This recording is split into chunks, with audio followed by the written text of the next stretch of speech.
Hello, everybody. Welcome to our third night of Pile of Secrets, a Cyberpunk Red actual play starring all these wonderful people you see. Um, look, I do so many intros on so many different channels now. I kind of forget what the usual spiel is. Hey, if hey, you're watching, maybe you missed out on something, you can catch it on podcast version over on Big Gay Dice Game Podcast. If not, watching it live right here on 2000 Tales role playing on YouTube. And I think that's really it. If we just want to get going with it. And I'm interested to see what wild nonsense we get up to. A quick little recap of last time everybody had gathered up, done a little bit of running around in town. You had learned that Chris's assistant is interesting, and definitely a huge fan of Ivy. 100%. And that the nomads are currently not back yet from their usual trip. They're supposed to be back this morning because we're going to start the same day. But unfortunately, we're not. So you all decided to trek out to the abandoned Militech facility on kind of I'm not even say the edge of town because it is a good way out of town. And after driving out a good bit, parked your cars and then walked the rest of the way through the forest, weird things started happening. You were catching like shadows, hearing crunching of leaves and sticks around. And it was all a little spooky as you walked through the fog. And then it got real weird when a freaking werewolf jumped on Ivy, ripped her arm off. There was a butterfly that was shooting laser beams out of its wings. And then also a shadow person just watching the whole thing. After a bit of a fight and everything starting to kind of calm down a bit between you all, but then kind of amp up a little bit with the weather as the wind has picked up and the rain came in, you realize that the werewolf was just a mountain lion. The butterfly was actually a turret on the side of the building, and the shadow person was a tarp over a sign. Something was going on with the fog. It was very weird, but you all pushed through to the Militech facility, found a back entrance through what used to be a drainage pipe under the lake that is now very visible thanks to the dry lake, and snuck your way through. Well, specifically, Joe and Dylan snuck their way up further as they heard voices. And inside, you found quite a few of these individuals in odd black suits with these black featureless shiny masks talking to Vincent. Vincent is the biggest piece of crap in town. Like, we talk crap about the Skeeter. Skeeter Jr. was there. Vincent is the money and the brains behind his being a piece of crap, which makes him a little more terrifying. He was having a bit of an argument with these figures, talking about how they need to stop putting him on a timeline and he'll let them know when it's time for the next step. That is where we pick up. Joe and Dylan, you've watched Skeeter Jr. and Vincent head out the front door, very obviously knowing the security codes as they were able to open and close the door from the inside, which the outside currently is on lockdown still from the turret shooting at you all. And all of these black clad figures with the creepy faceless masks have walked off into another part of the building. Who knows where to? What would you like to do? Really quick, when Ivy hears the beeping of the code, she's going to like rush over and like try to peek in with the infrared to see if she can get the warm fingerprints. You are going to have to do a stealth check because that happens while the black figures are still in the room. Okay. Probably a roll 20. Oh, that's great. Awesome. 9. Let's retcon what I just said. as instead you see Vincent and Skeeter Jr. leave. As the beeping happens, Dylan and Joe, you hear like clinging as Ivy is running up the pipe towards y'all, her tool bag slamming into the side of this metal pipe. And you see all of the figures in the room immediately start to move and go on alert and are starting to look around. Can I What would retcon? you like to do before they do something? I would like to undo Control Z this decision. I'd like to retcon that retcon. Thank you. Um, can Joe try to like just kind of push everybody back, like hide us once more? Just like I don't know. That's like the only thing that I can think to do is I just mean, kind yeah, of it is valid, fully fair and valid to just run. But they very clearly know someone is here and are starting to look. It just doesn't seem they've heard an echoing of loud noise. I don't think they've realized that drainage pipe is probably where that is yet, but they are looking. Look, I have a 12 in stealth. I was supposed to do good, not fail. I think yeah, Joe's probably like like the from Emperor's New Groove, like when Kronk is like going down the steps and does that but except not singing.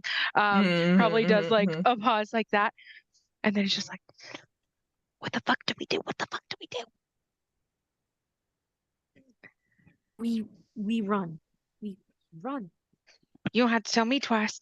And she's gonna kind of go back or go towards the exit quietly.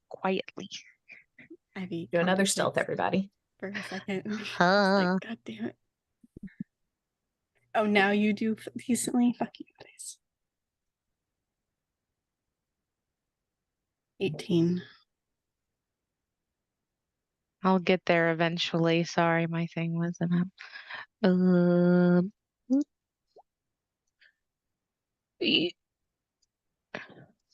Close, please. 18. Oh, those are good. Maybe. So y'all are starting to try and carefully walk your way back out of here as there's been just a very dim light from the flashing of kind of the emergency system that has this red light kind of going throughout. And as Ivy and Joe and Dylan, y'all start kind of making our way back down because you kind of got about halfway through what is essentially this room where this drainage thing kind of goes into the middle of. And so you're making your way back out when Dylan, you catch over y'all a shadow in this like red and look up as this figure is standing, his weird, creepy faceplate directly looking down at y'all as these two bluish white lights start to glow where the eyes would be, kind of illuminating the three of you. Thanks, I hate that so much. I'm running faster now. Okay. How good is this person at talking? I don't think very good. Nope, not very good. Okay, cool. I'll follow suit, running faster if Dylan's running faster. Right. Y'all start busting out, just running down this drainage pipe here. Chris, you probably heard the clinging and knew something bad was going to happen. You're watching this now coming towards you. I would like to say as soon as Chris hears the beginning of movement back towards him, he is going to dip out of the drainage pipe and kind of keep an eye out for either just anybody else as they are looking.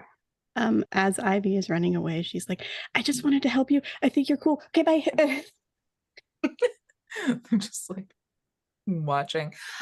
You then do hear this kind of shout of there are people here, but it comes out in this very distorted, modulated, very clearly altered way of kind of like when you put like a little robot filter on a microphone kind of vibe is what you hear come out. And then immediately you can start hearing kind of the sound of doors and stuff kind of moving. Like there is a response happening in the building as you are all running off.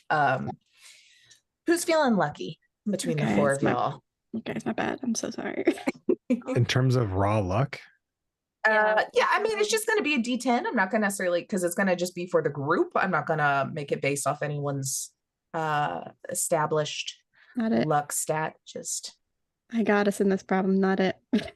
who's feeling like their die can beat mine. Oh God, no die can beat Taylor's. Sure. Too. I Why haven't used not? them since I'll do it. PAX. I'll volunteer as tribute. Go, Mary, go. go.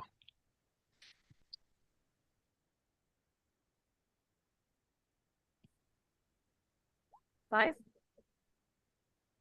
Roll again, because I also rolled a 5. Ah! Yay. Equally lucky. 3. Okay, I rolled a 1 this time, so you still beat me. All right.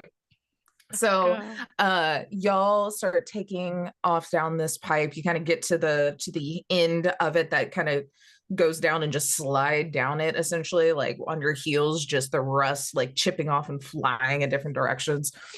And as you slide down, Chris, you've been kind of watching. You don't see anyone yet, though you can clearly hear, probably up on an upper level somewhere, you hear a door kind of fling open and someone shouting. Very modulated, hard to hear exactly, but you can't look up and see them. They must be further back on like a deck or something.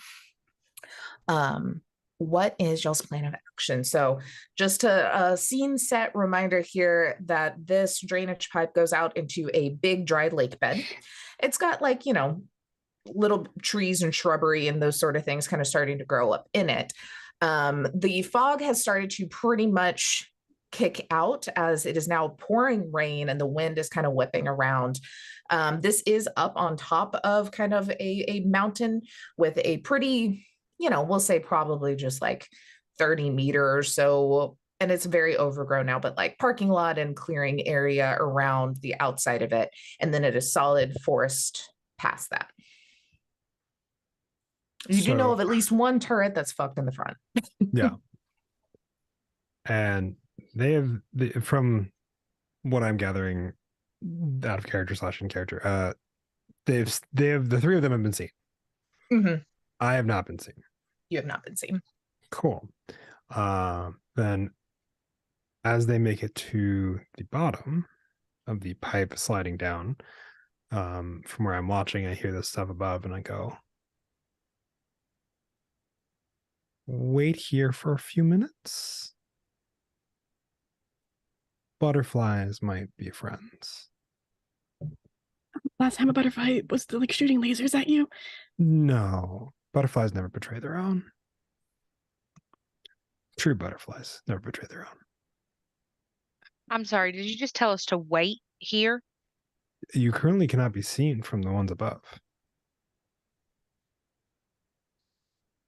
Butterflies? No, the shadow people. vocoded I was confused voices. for a second. No. Butterflies are just the friends that will help us get out. I need Bear a with me. manual for this speak.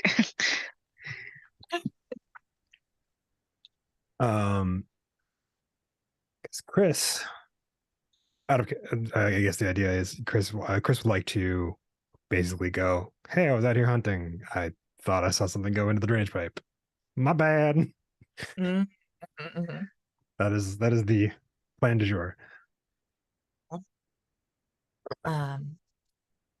So all right. Is everyone just kind of follow the lead and stay I am hidden? gonna say, I swear that one of those creature things saw my face, like looked Okay. directly at me. So just beware. Yeah, it was real creepy. Light must have been playing some tricks then. Hey, do you want us to be back up just in case? I will call if needed. Okay. What's the name of out of character? What's the name of Chris's assistant again? Bonita. Bonita's gonna kill me. Bonita's gonna kill me. She's gonna kill me. She's like trying to hide. Chris will kind of take a few steps out and look up at where hopefully he's able to see one of these things. Yeah, you kind of look up and there's one that's just got his hands, just very clearly gloved, but a little misshapen. Hands kind of like on this rail, kind of looking down at you, and just kind of cocks its head sideways as it sees you standing there. Waves. My bad. Thought I had some wounded prey. Thought I could dive into your drainage tunnel.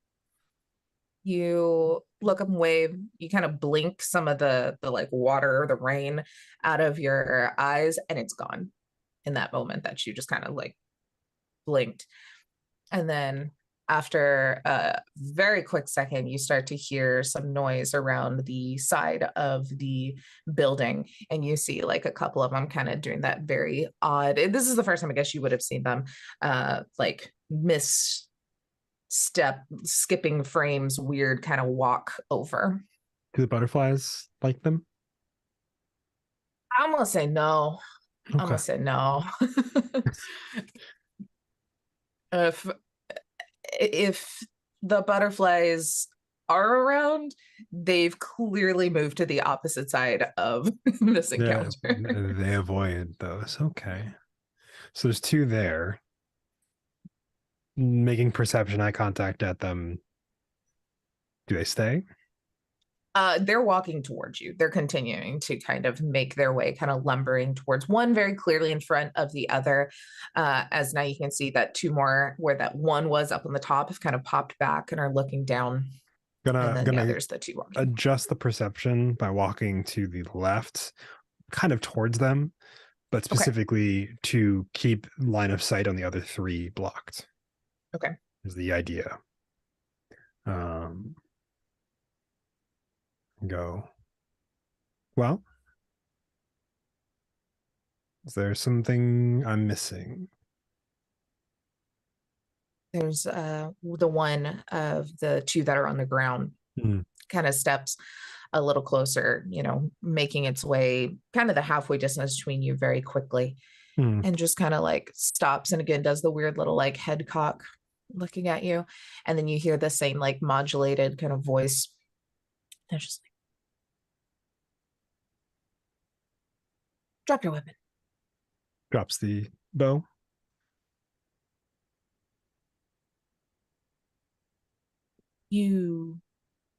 Why are you here? Hunting.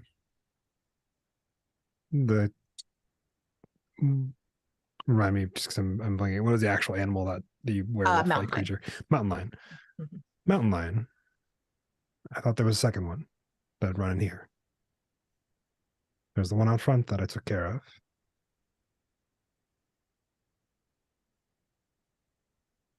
You are alone? Yes. Well, I have people that don't hate me. I don't really have any friends here. You do a perception or a persuasion to his human perception here. Okay. 23. I did roll a 10. I don't know if I can make a 23, but I did roll a 10.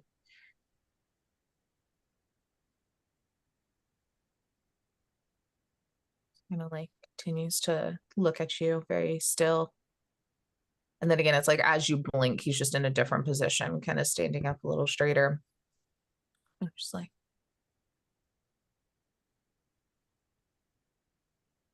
where are you from? The town, currently. A long time ago, I grew up in Night City, if you want to go very old school. I don't know how much of a life story you really like to know by now. But Night City originally. Did the whole exec thing over there for a while, and then left the city. Took a break. Came out west, or east. Other west. What executive? Cigarette. Well.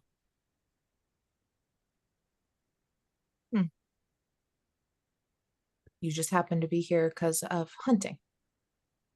I decided to go out to hunt. Change of pace. I was told to get out more by the therapist, doctor, the doctor in town.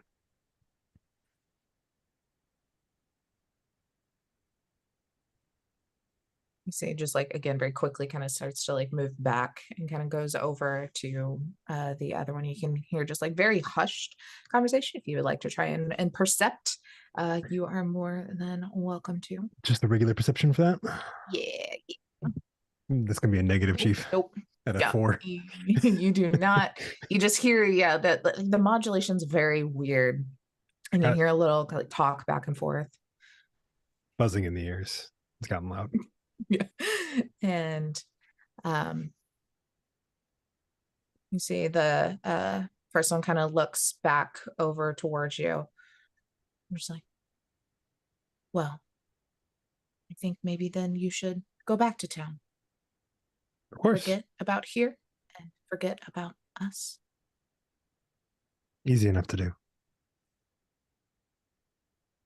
I don't know. Are you even real?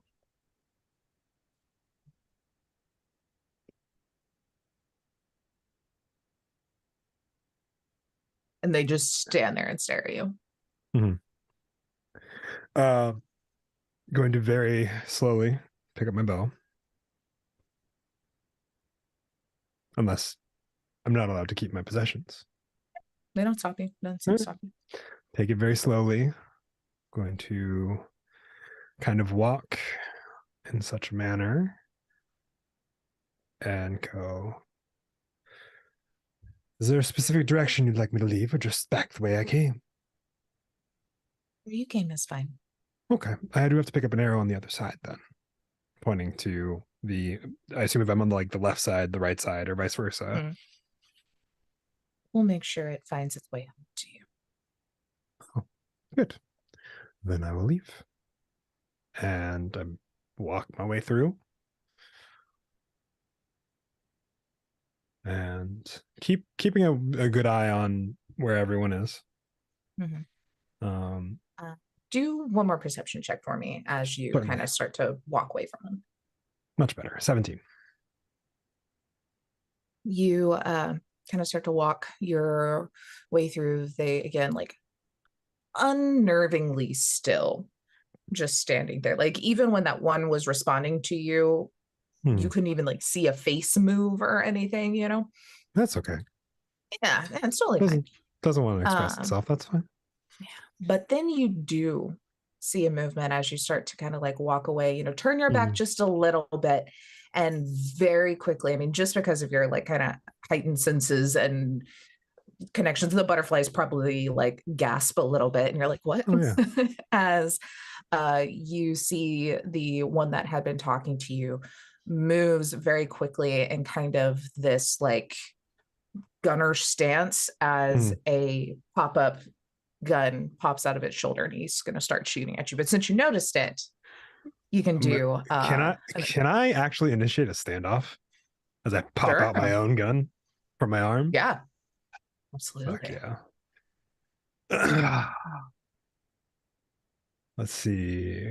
Where are my standoff rolls? It's been too long since I've done this. Oh God, it has been a long time. Searching here, that's gonna be a lot quicker. It's face off in this, right? Yeah, face off. That's correct term. Sorry. No, you're good. I knew what you meant. I just couldn't remember where to find it in. Oh, come on. Why does it not pop up when I Google it and roll 20? Search 20. Now I gotta go find it.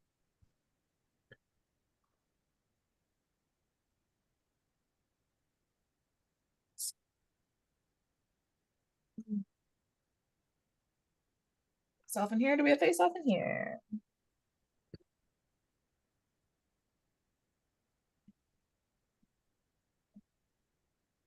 I believe it's face down. Face down. There we go. Might be why. Maybe that's why I can't find it. Yeah. Down. Reputation face downs.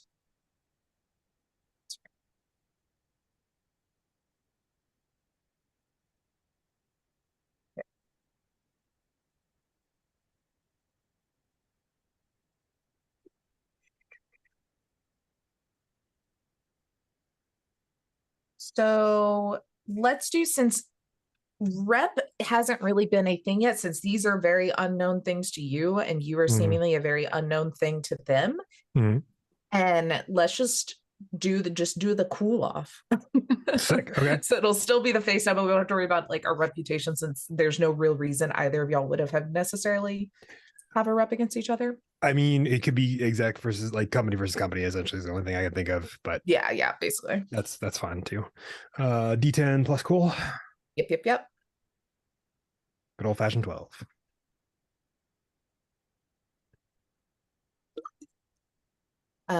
You watch as this little pop-up kind of gun comes out of his shoulder, and he's in this stance kind of aiming towards you, and then you turn and pull your gun out on him, and there is a moment of pause for him.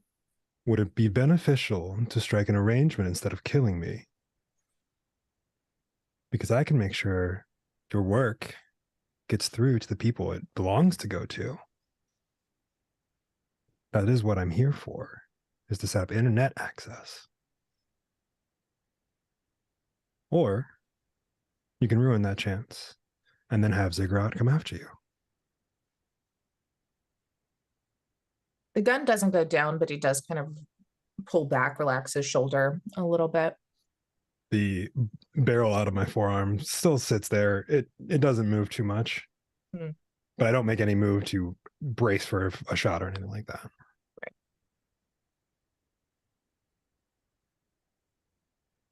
What deal are you proposing, or relationship are you proposing here? Functioning partnership of sorts. I will get the details to you here momentarily in writing instead of just what I'm giving you offered. But the idea is that you have your own private hookup to the net, to the data pool, something secure that you can then send all of your transmissions through, similar to how Militech would probably want its grade of security anyway. I can get with Militech execs on the key details of that. That is, if you are Militech operatives still functioning in a research lab. This lab is not ours, but we are functioning out of it. Our secrecy is important. For all I know, you aren't real.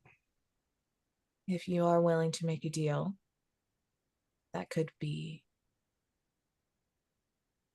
life-saving for you.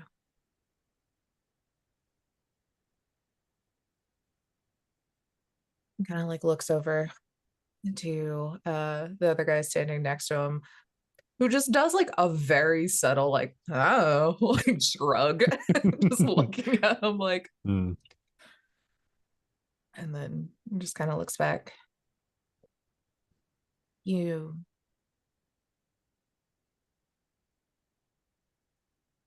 can leave here. We'll be in touch when you have things in writing and we have details we're willing to share. Do you care if I look for a few friends I've lost in the woods? Another thing, I may not be speaking in reality, but I think I left them somewhere. They're in the drains. So it was, so it wasn't an animal I was going after. Were they my friends? That's concerning. Huh. Know that your deal saves their lives too. Good. But your deal, if we do not find it satisfactory, could be dangerous for the four of you. This isn't my first rodeo.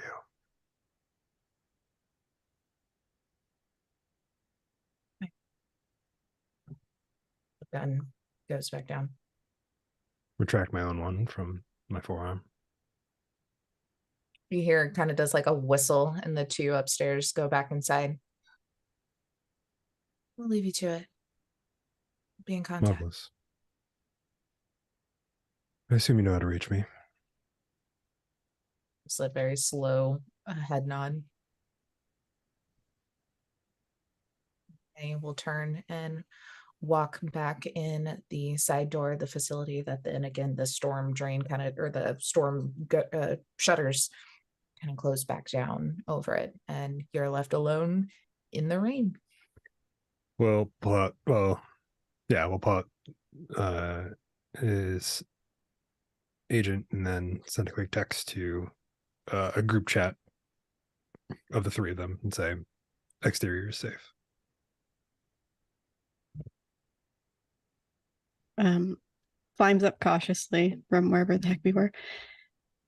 It's like, how the fuck did you do that? That was so cool. I couldn't see anything, but I could just hear. Broker a deal. Though I have dragged you into you three, sorry. Butterflies again. Dragged you three into something much more than I think I had bargained for. So I apologize for that in advance. Let's get out of here while we still have the grace to do so. Technically, it's my fault because I invited you here. So I'm sorry that I invited you here so that you would. It's useful knowledge. It's not actually Meltech operating out of the space. That's what I was curious about. Okay, well then. I'm not sorry. I am still sorry. I'm still sorry. Not as sorry as I am for endangering lives that aren't mine. But none of this might be real, so we'll find out tomorrow. Oh, Okay, cool. And Bonita won't kill me now. This is great. Fantastic. Wonderful. Awesome. Okay, we could go. Let's go. Joe's like super scanning the rest of like around just like circles. Just circle scanning to see if there's like anything else. This is freaky. Yeah, I mean, if you're just kind of looking around and you don't see anything, no one else in the woods, all the facility is still very, very shut down. So no one in windows or anything.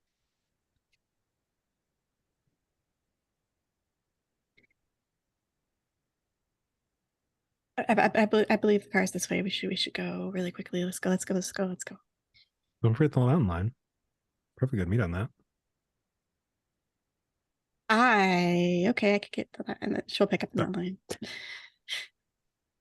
It was like you go that direction is when you get to the mountain lion, it is gone. Oh, And you can see a kind of a drag down the trail. someone stole your mountain lion. That's okay. I was gonna pick it up. Are you all physically all right? Physically, yes. Well, I nodded and I didn't check my sheet. I'm okay. Okay. I'm still a little beat up from the not werewolf. Okay. Werewolf thing.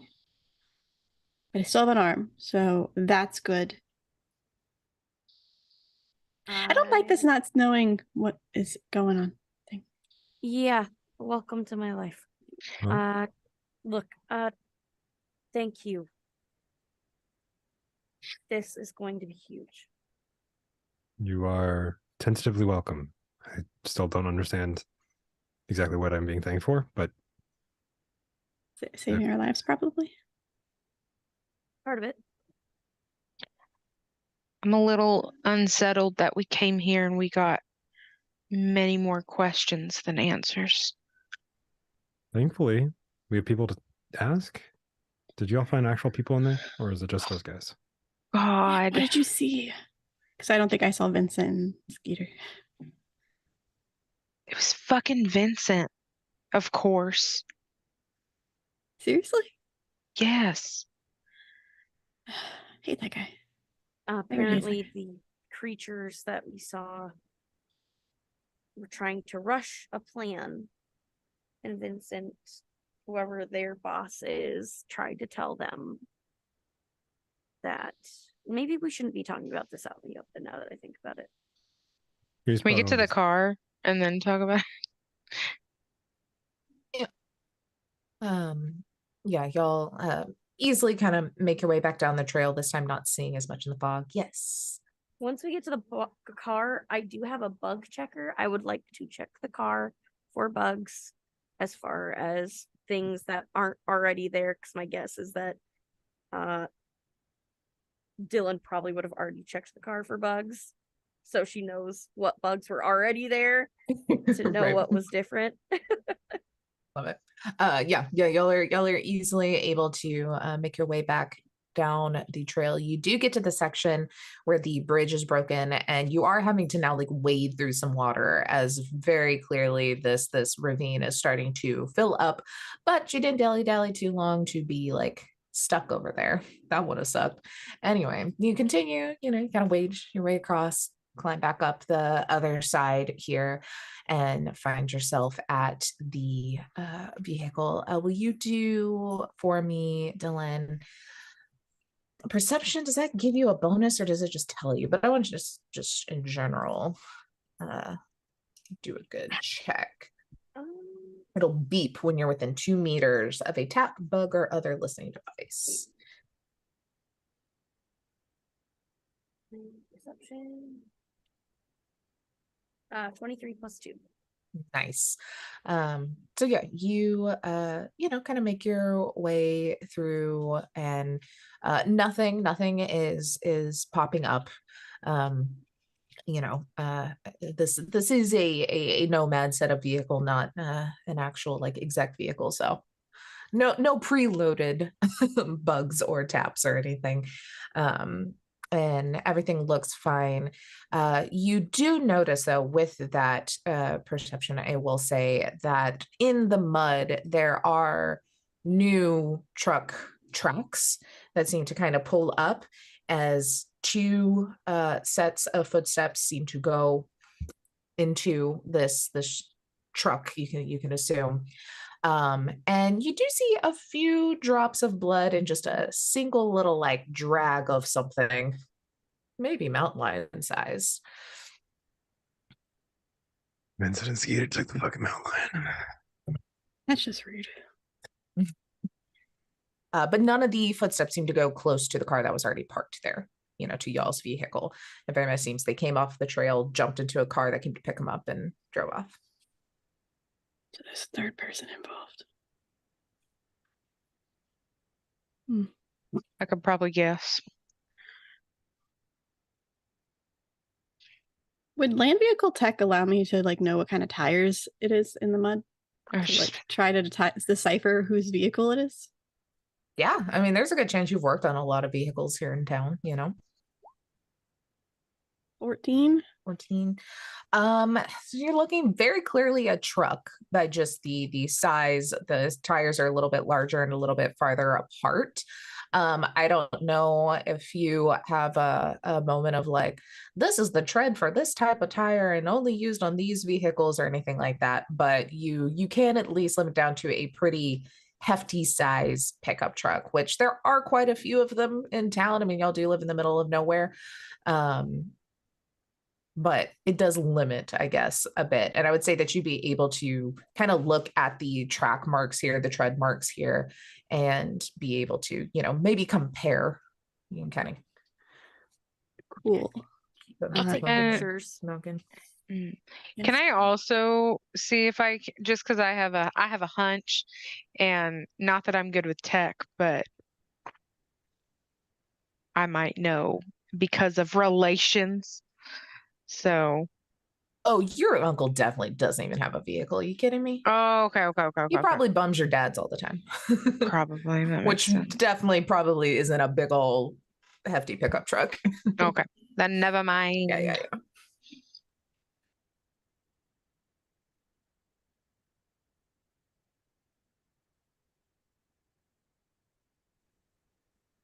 Wow. Nikki, did you say something? I saw your mouth move, but I don't know if my computer slowed down. No, I was muted evidently. Oh, okay.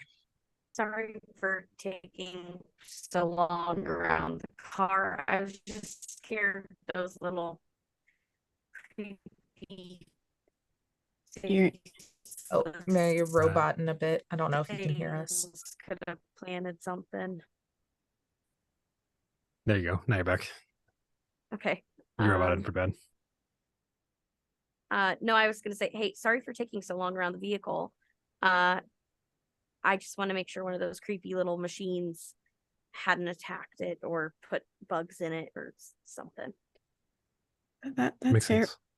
sense.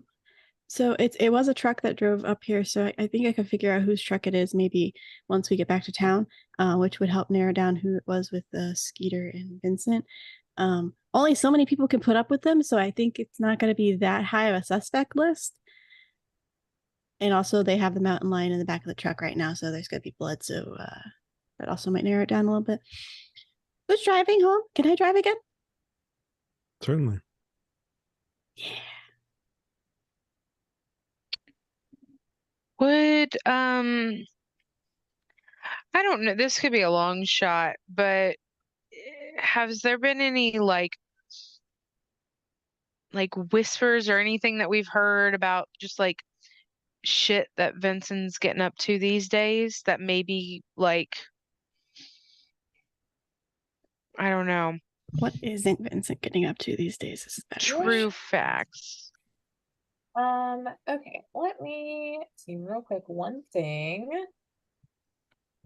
Ooh, wait.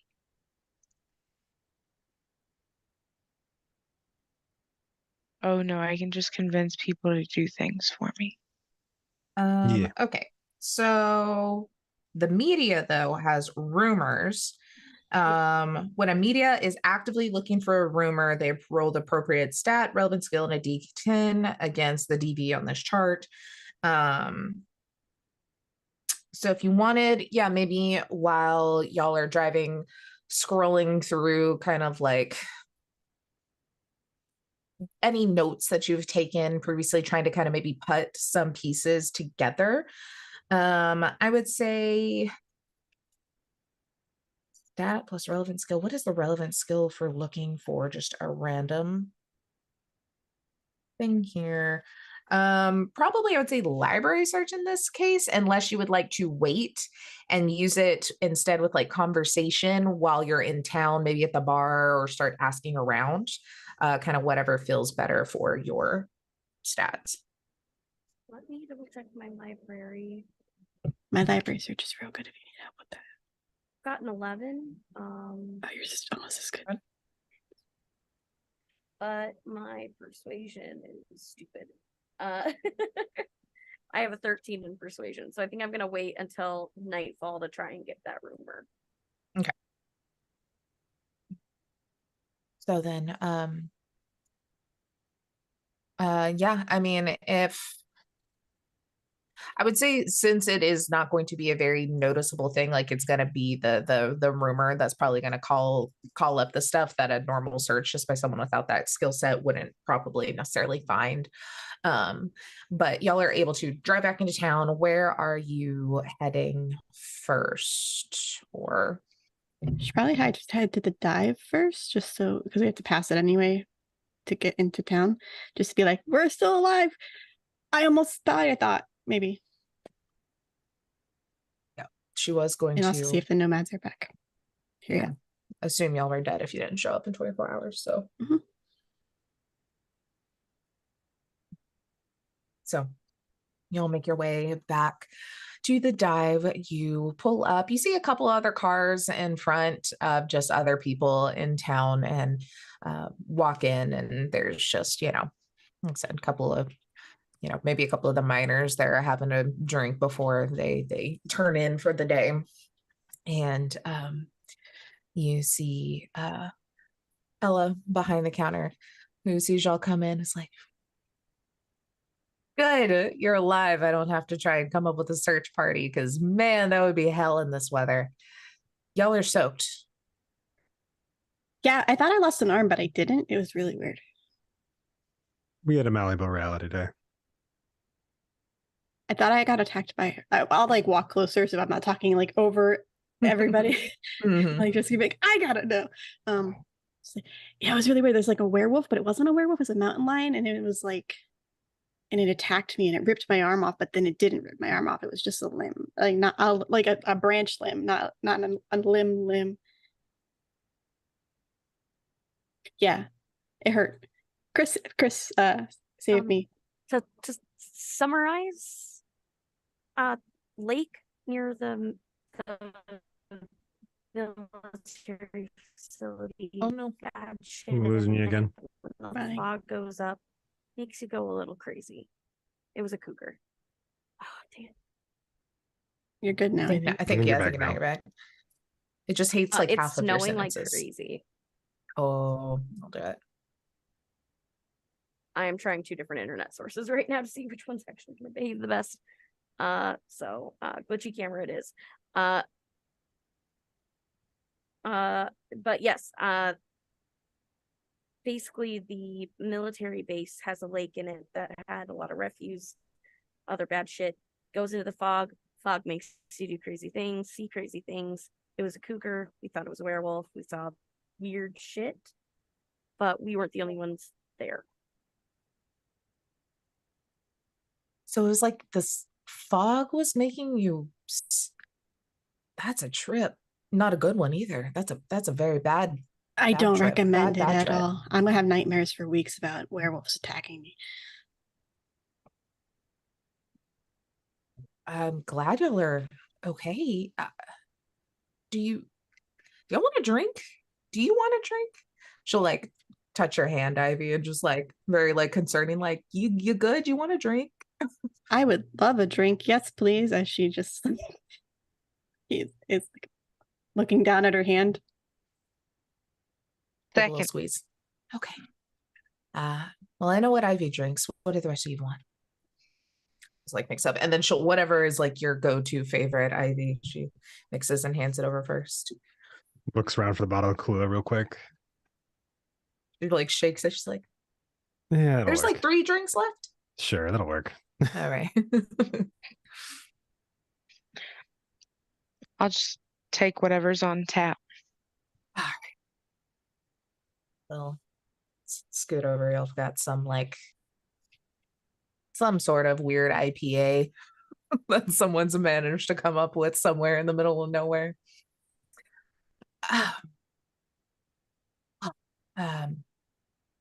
Glad you're alive. Glad that's all good. I haven't heard shit from anybody on my crew yet, so Hopefully they're holding out the storm. that's what I'm Wherever they put thinking, down. honestly. Yeah.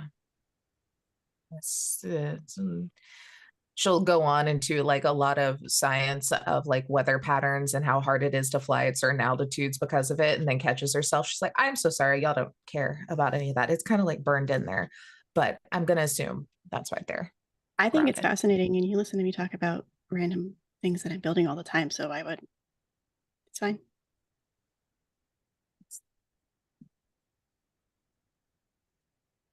Chugs drink. Anyway, just let me know if there's anything I can do to help with whatever it is you've got going on. This seems like there's some weird shit. I mean, fog. How do we stop that? Do we clean a lake? I I Could. don't want to gas touch the mask. things in it. Gas must be smart. Could also get the nasal implants that prevent you from really inhaling toxins. Yeah, but those That are. is- I mean, I can't. I could possibly do it. Maybe also the doc could probably do a better job. But also, like, that's a lot of money. And most of us can't afford it. I That's mean, assuming the doc can get any ordered for us. I mean, can make gas masks. isn't it more like in connection with that building? We weren't by the building officially, though. We were. Oh, I thought we were out in front. Well, there was wasn't there still the bridge? There's still like a good distance away.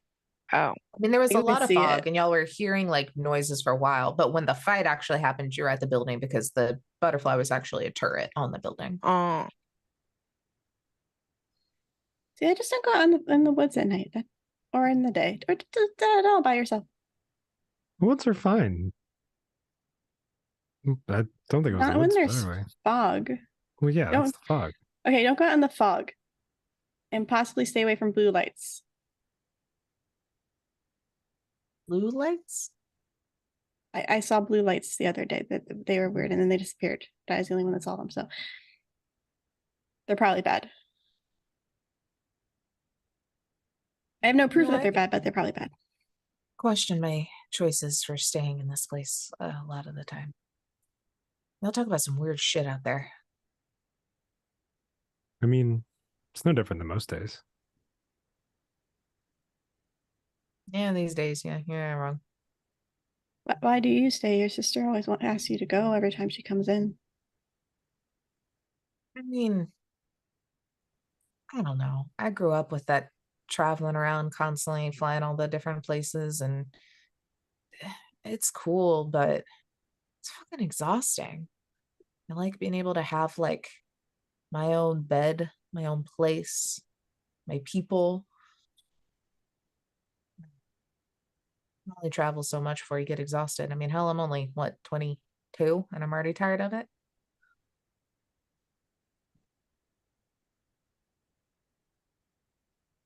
So mine is the weird werewolves. This has been very nice. Um, question.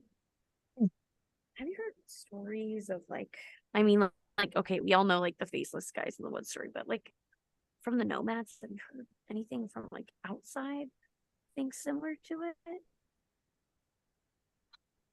Honestly, y'all have a lot more local legends and folklore than most anywhere we've ever really been. I mean, there's always going to be stories of weird, creepy crawlies and monsters and such. We go up north a lot, so there's lots of yetis or lake things or weird stuff, but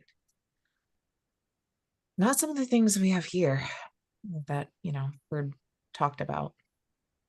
Or like these weird machines that I just don't know how they would be created here. It just something doesn't make sense to me. I'm gonna figure it out, but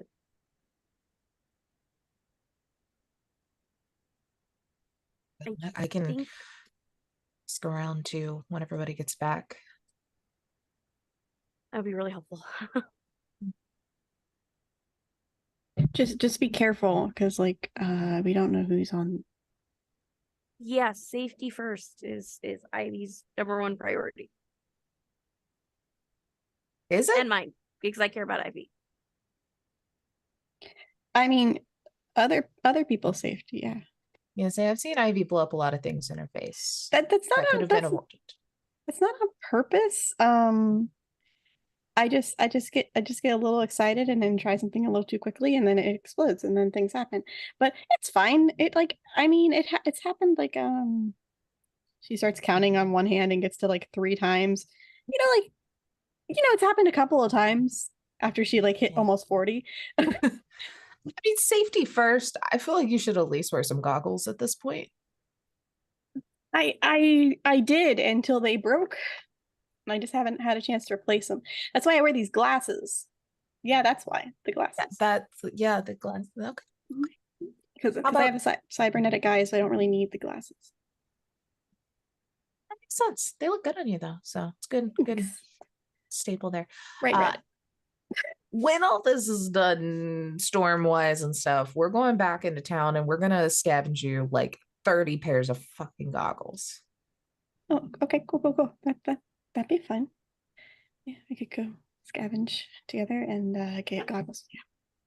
Yeah. Another drink for his own drink. For the 3 of you that very clearly know Ivy has a crush, you could very tell that Ella's very confused by just Ivy's reaction to everything. Like, this girl is clueless.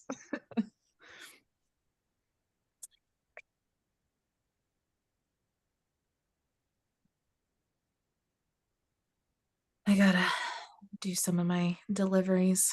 She like points to some kegs. So I guess I don't know. She looks over to the 2 miners sitting at the table. We'll name them Bob and Bill. That makes sense. She's like, "You done drinking yet?" And they kind of look over at her, lift up their glasses, and just like immediately chug whatever's left, and then slams them back down and just thumbs up and walks out. She's like, they know to get the fuck out. Y'all can hang out for however long you want. Ivy, you know where the spare key's hidden, so. And it like also does then like look a little longer at like Ivy, still like a little confused and just like, okay, okay. And then turns around and like pushes the cart with the kegs kind of towards the back door. And y'all are left to yourselves. Ivy, why didn't you say, okay, that's a date? She said Why that. would- She teed the ball. It was Why- right there. Why would I assume it's a date? I don't know if she likes me. Because it's very much a date, pretty much.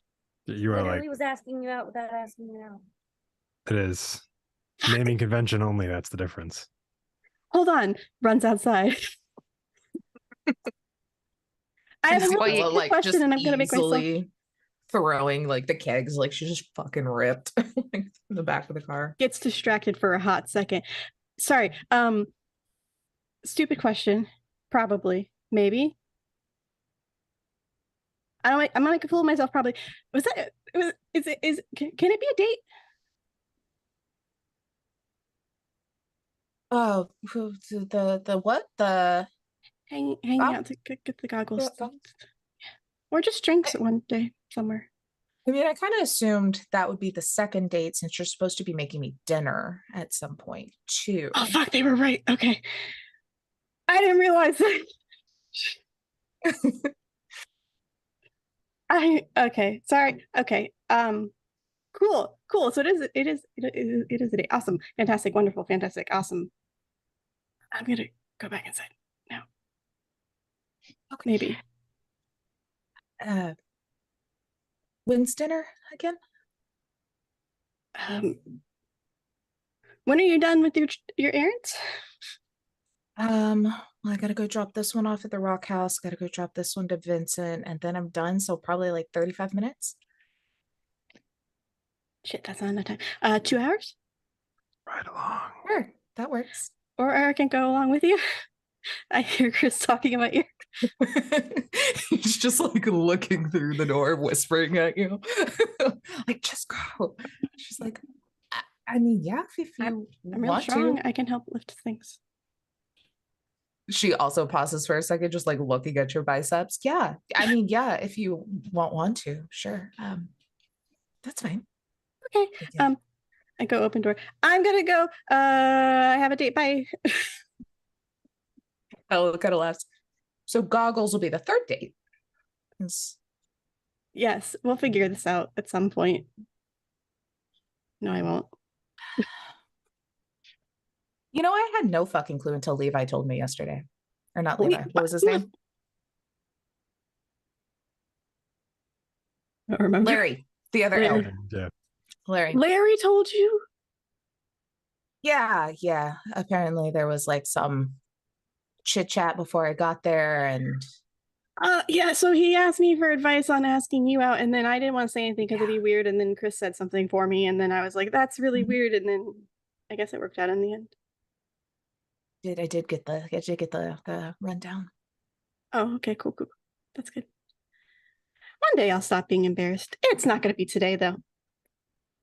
We'll get there. And she'll open your door for you. Scoots around to the other side of the truck, and yeah, you'll hear it gas up and go.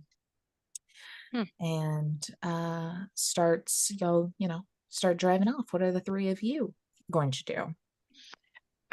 Joel just look at the other two and say, well, I guess you can't say she's not proactive. Very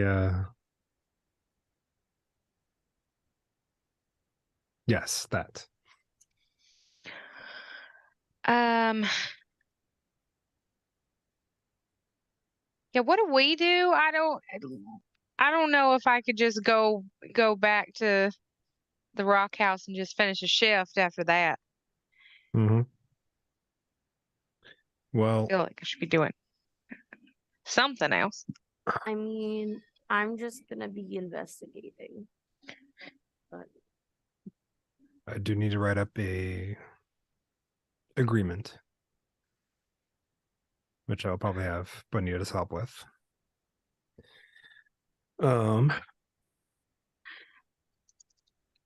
I could help investigate, I guess. I'm probably better at that than writing up technical contracts.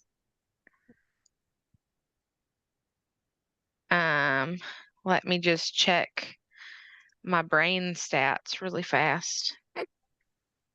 Where the fuck is investigate? Hold on. There isn't really an investigate. Just It's all gonna kidding. be like perception still, or like There's a business one. Perception I'm good at, and library search, conversation, perception. Those are gonna be the three trying to find Rubers that Mary will need.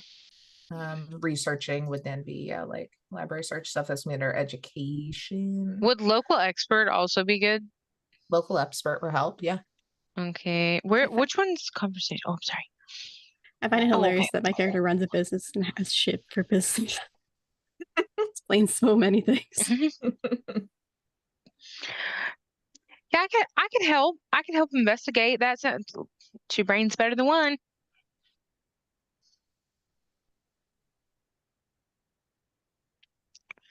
So where would y'all like to start your investigating? She'll know. Yeah, Vincent's weird. I mean, you know where Vincent lives. Then you know that Joe's uncle's weird. He may be somewhere in the rock compound, the block that her entire family inhabits, or he could be somewhere else, which could be this weird secret shed. Those are kind of the lines you have. So you know where the Skeeters are. We could go try to talk to Theo. Just see. He's family. Sure, he'll let something slip. I also have a little blackmail if necessary. Fantastic. Let's do that. Chris, are you going with on this investigativeness? Or just sending Bonita, hey, we got to drop a thing, or are you gonna like go actively like work on that? I'm gonna go work on it for this one. It's obviously I think we need a scene too hard. Okay. And then I will probably message them at the end and be like, how can I help in this investigation? Okay. So alrighty. So we'll start with Ivy, seeing as she left out first and she would make it to Rock House area before the other three would in this as yeah, real quick, like y'all drive and she just Ella goes just across the road over to Maggie's and grabs one of the kegs and like just bloop over her shoulder kind of vibe. I just have to drop it. Do you want to like come in? I usually do this by myself. It's very If you need help with the second one for any of them, I can go. yeah, this one's just one. I gotta drop off a few at the other places. So we can okay. I'll be right back. She gives like little smile and like struts off a little like obviously trying to strut off and like showing how strong she is and kind of like wiggling the hips with her walk. She's got like the little bit of the heel on her boot too that makes it just that much better. Ivy is paying very much attention, very close to as yeah, she'll walk in.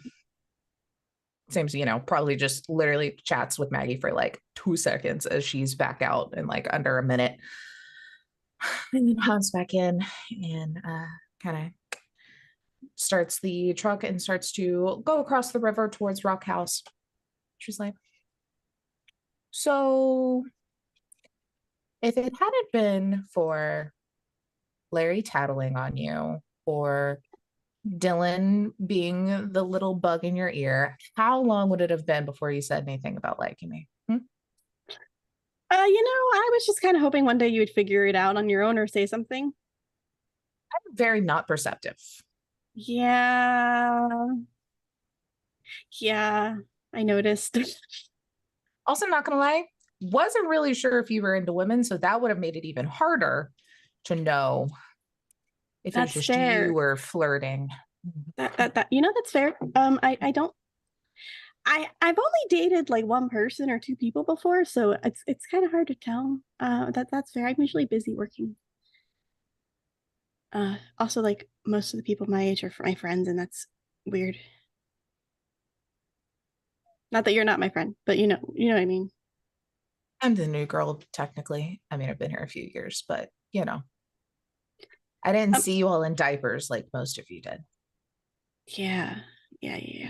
But I mean, eventually, maybe I would have gotten the courage eventually if I was drunk, really, really drunk, really, really, really drunk.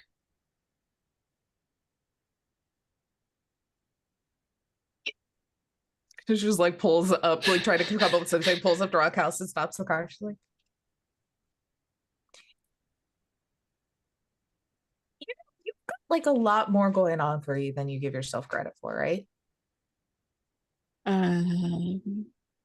What? No offense, your business model fucking sucks, but you're not bad at what you do. Like you're basically self-taught. You're able to make all these wild things as she pulls out like 7 different inventions you've made for her that she like uses that are just in the truck and like throws them back. All very weird inventions. Yeah. And she's just like, and I mean, like, look at you. Looks at herself like, look at everybody else in town.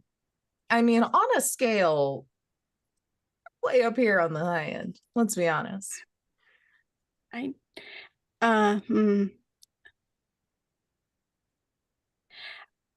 just like to make things, and I make a great thing. So you make things for other people too, to help them. Because again, your business model sucks, and I think it's just because you're very nice. But you do. Yeah, my mom's been yelling at me about that for a bit now. But like if you just help people, then they help you back, and that's how it's supposed to work. But it's not how it works. I guess I only charged like, I didn't realize I was charging that little until Chris and Bonita pointed it out, and they're like, "You only charged me 50," and I'm like, "Isn't that normal?" And they're like, "No," and I was like, "Okay." Larry is working on a business model for you. As you get like a text that is like rough draft. Maybe somebody else could be the business person, and I could just do the building. Then maybe I'll actually make some money and be able to afford not living in my Nikki can't remember the fucking name of the thing that people workshop. Not living in my workshop.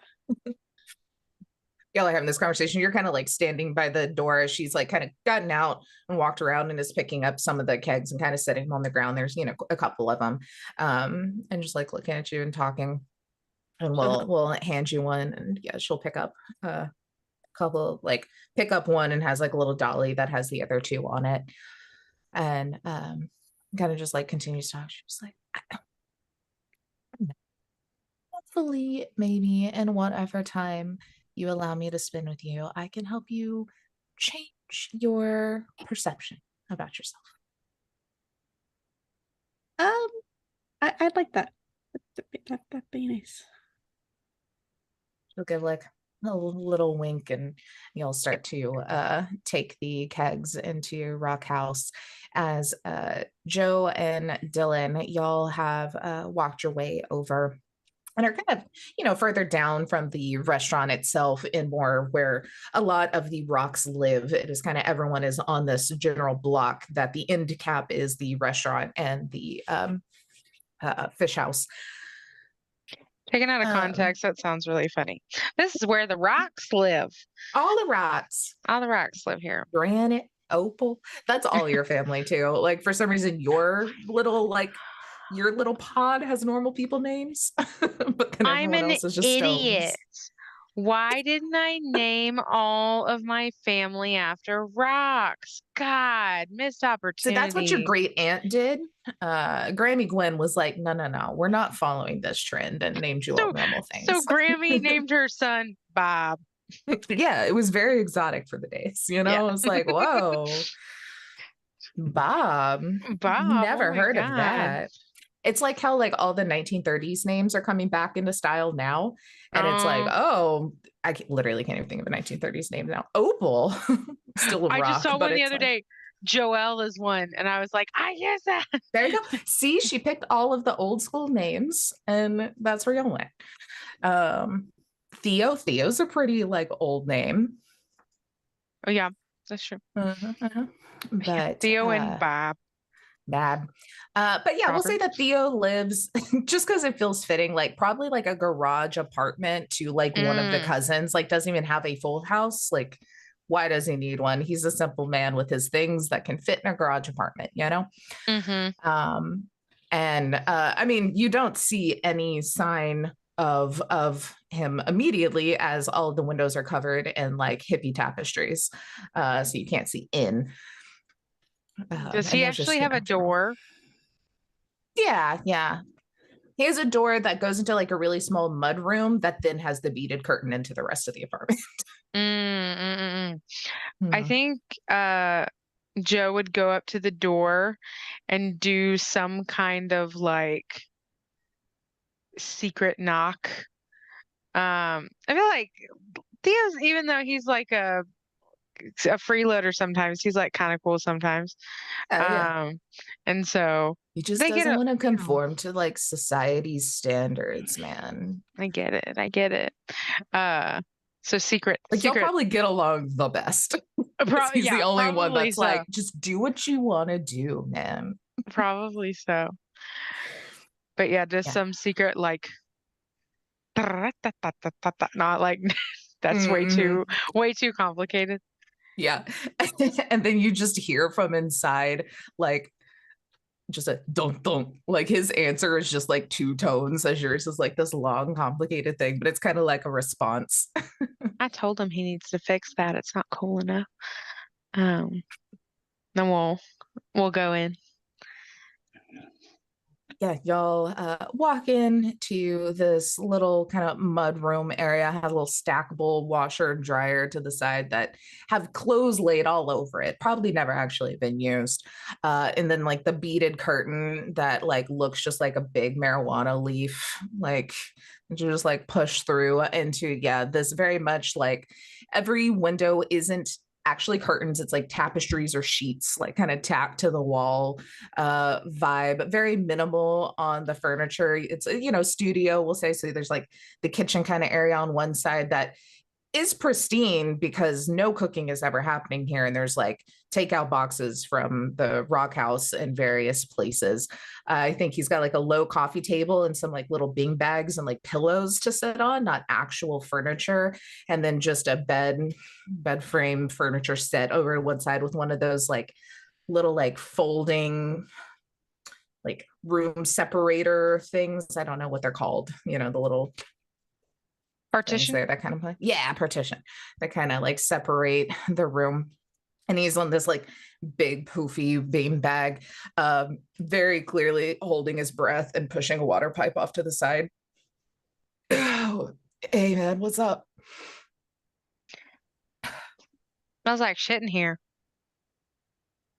Okay, I don't like come to your place and say it smells like shit. I mean, I you gotta could. It cover up the smells like. fish smell somehow. I was about to say it. You could. It smells like fish all the time. Yeah. Yeah. This is better. This is better, right? I don't know. Fish or skunk? Take your pick. Yeah. So, hey, Dylan. Hey, so someone's been a little bit busy lately. I kind of put my foot up on like the back of the wall, just kind of lean against it. Oh, yeah. Like he looks to Joe, questioning, assuming it's Joe. What you been up to, man? Oh, I don't think she's talking about me. Mm-mm. I'm so sorry, Dylan. What have you been up to, man? Oh no, it's not what well, I guess it's sort of what I've been up to. Saw you at Skeeter's. Like house or like antique place or like The antique place and then that little shed. Yeah. uh,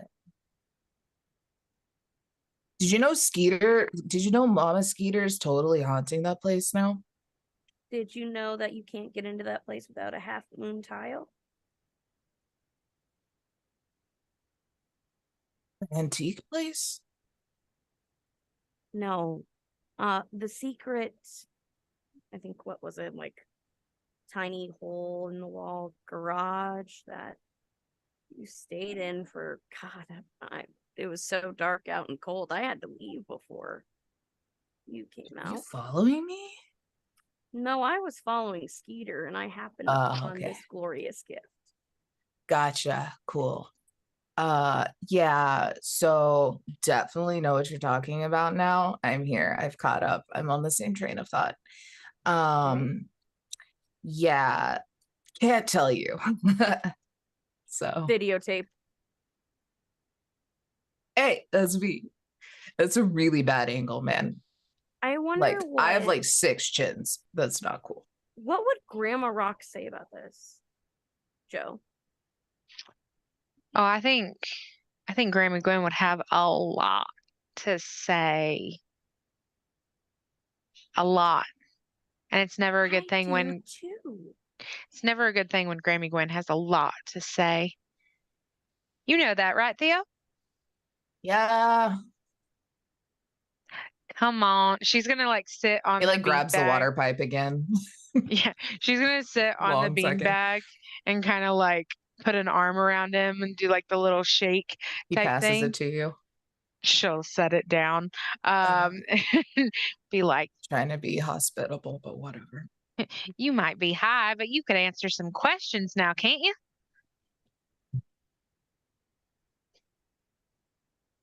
Okay. If I tell you though, you can't tell anyone that I told you, and you don't breathe a fucking word to this to Grammy. Okay.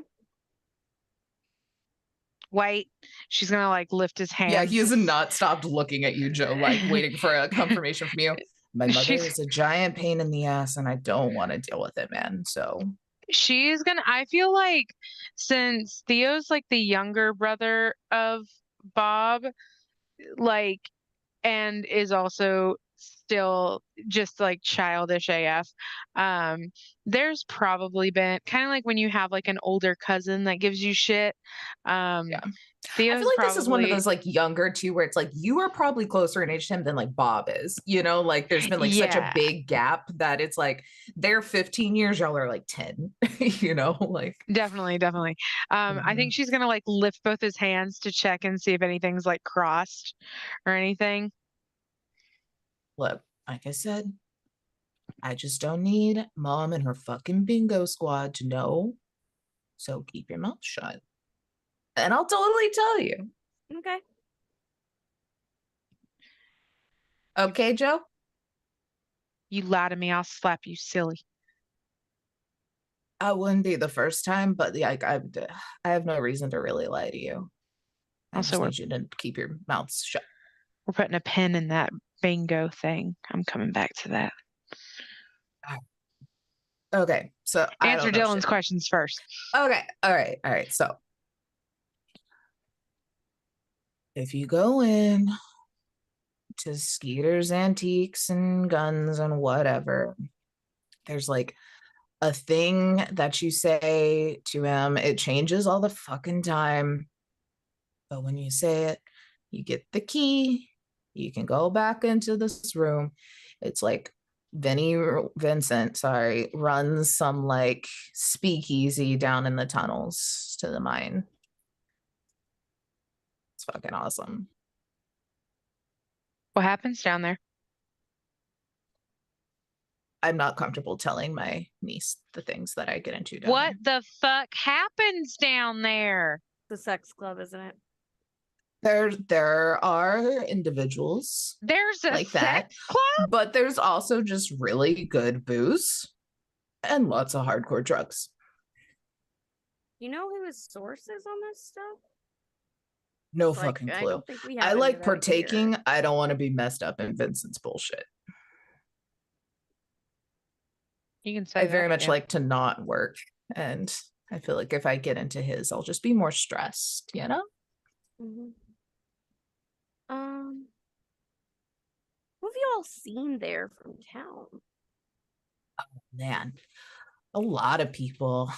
Like obviously Skeeter Jr. Earl goes there sometimes. And he'll just start like listing off just a shit ton of names. Some of them you probably don't even know. It's very clearly a lot of people that live up on that slope side and are in like the Skeeter crew, and a lot of miners, and just, yeah, a lot of people that would have business over there, and less so the people that are more in this downtown, like the Rocks or the mayor, or, like higher level in the like social scene aren't in this social scene. Anybody else from the family? No. Our family's a bunch of squares. I didn't know if somebody had a secret life. You're kind of predictable in that way, but You. yeah. What about outsiders? Like Good question. Oh, yeah. I mean, like sometimes there's like some other people in there that I don't know. I just like assume they probably are some people I just don't know in town. But sometimes some of the nomads, I see some people with the Buldawas like signage, but usually seems like locals. When was the last time you went? 2 days ago? Yesterday? 2 days ago? Did you Something see like any that. of Did you see any of the nomads then? Not that I can think of, no. How about twitchy dudes? See I any? mean, drugs do some interesting things to people, and I'm not one to judge, if we're going to be honest. No, I guess twitchy's the wrong word. What about glitchy dudes? That's not helping me at all. Like weird guys with weird face masks. Oh, there's some people in some masks, but they're not weird. In fact, they're very hot. But that's another thing. No, can't say I know what you're talking about. We're gonna pull back out of this like confusing trying to get Theo to understand what creepy men are, to just a little scene before we cut to the end here, as Chris, you've already like kind of gone back. We'll say you're in the process of like kind of getting Bonita up to speed, which we'll touch on in just a second. But Ivy, as y'all are starting to leave the rock house, we'll say that y'all kind of did like a little switcheroo with some kegs, and you grabbed some of the empty ones. And y'all are walking back, and still Ella's just like kind of chit-chatting you and trying to like boost up your ego, and just talking about more things from the night that y'all left when things got so wild, and just normal small talk, as you walk to the back of the truck to throw the other kegs, the empty kegs, into the back of the truck. And you see, as Ella opens the tail bed and drops it down, you see smeared blood on the bed of the pickup truck. And that is where we will end this episode for a podcast version, but we will take a quick break for YouTube, and we'll be back in about like 10 minutes or so, y'all. Really good cliffhanger. Do we just want to do Disney trivia? Because this ain't happening. How dare you? No, I want to play the game. I want to play the game. We are here. We got this. Let's go. You're a time traveling corpse? I apparently. That is awesome. Now this one wasn't me. It's not our fault. It's fine. It's fine. It's fine. He is so excited and is bouncing so much. Like, there's so much excited bouncing. Obviously, everyone's into anarchy. Yeah, you cannot be. He's so cool. My world is crumbling around me. Nice to meet you and explode with you. I suppose that is nice, yes. Might have better. Fuck you. I knew we weren't going to get off scot-free from murdering someone. Yeah.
my seams apart for you. You tell me every little lie is true. Oh yeah. But I listen to the heartbeat on the floor. I feel loud every breath just like before. You can't take it anymore. The way you gotta go tonight. Why don't you wanna wait it out? I don't know what you're running from. All you wanna do is fight. Why don't you wanna make it right? You don't know what you're running from. What you running from? What you running from? We don't know what we're running from.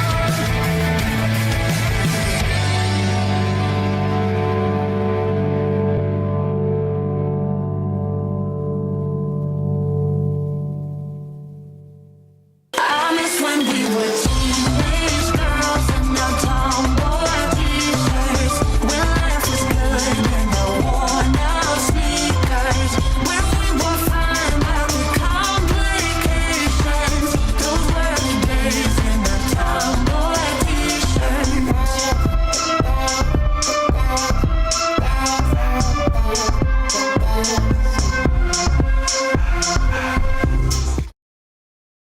The information superhighway. The information superhighway.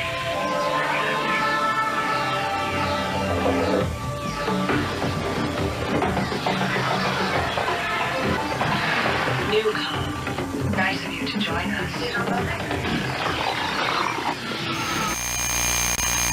When average teenager Arthur Padrone finds out he's the reincarnation of King Arthur of Camelot, he, Merlin, and Lancelot go on a road trip to find the other Knights of the Round Table before danger catches up to them in this comedy fiction podcast. Listen to Friday Night Fights wherever you get your podcasts.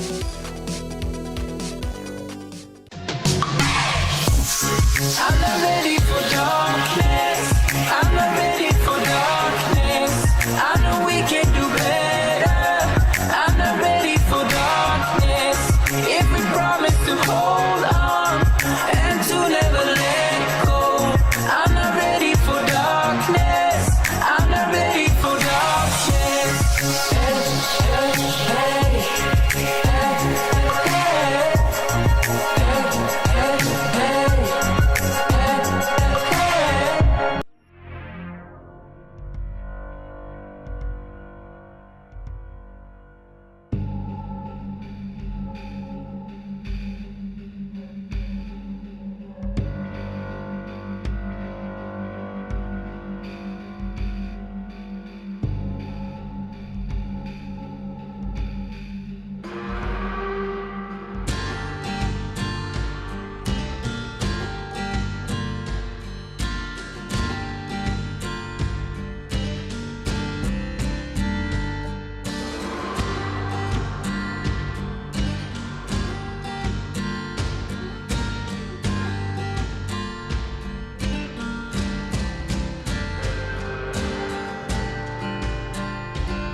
everybody. Welcome back to 2000 Tales Roleplay, where we're playing some Cyberpunk Red.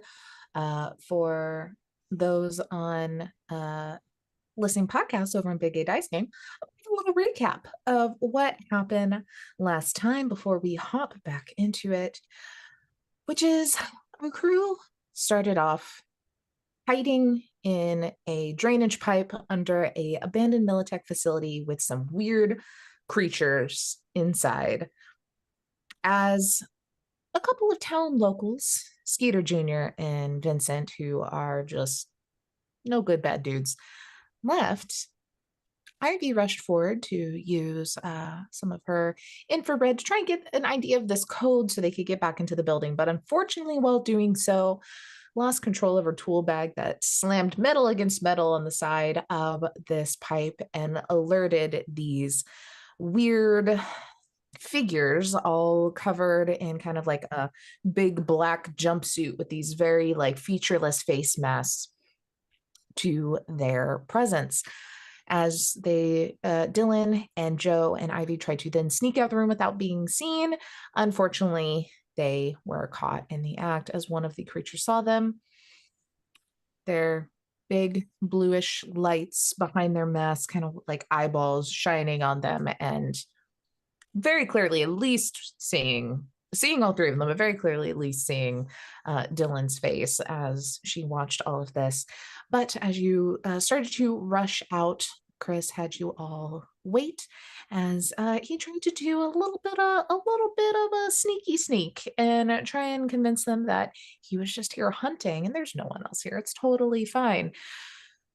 Well, that did kind of work, or so he thought. The figures then attempted to shoot him in the back very rudely, but Chris very quickly settled that with a face down that now has all of your lives essentially tied to some sort of deal that Chris is going to work up to get these figures, this organization, this group, whatever it is that they are, a dedicated internet access line, whatever it is that makes them happy.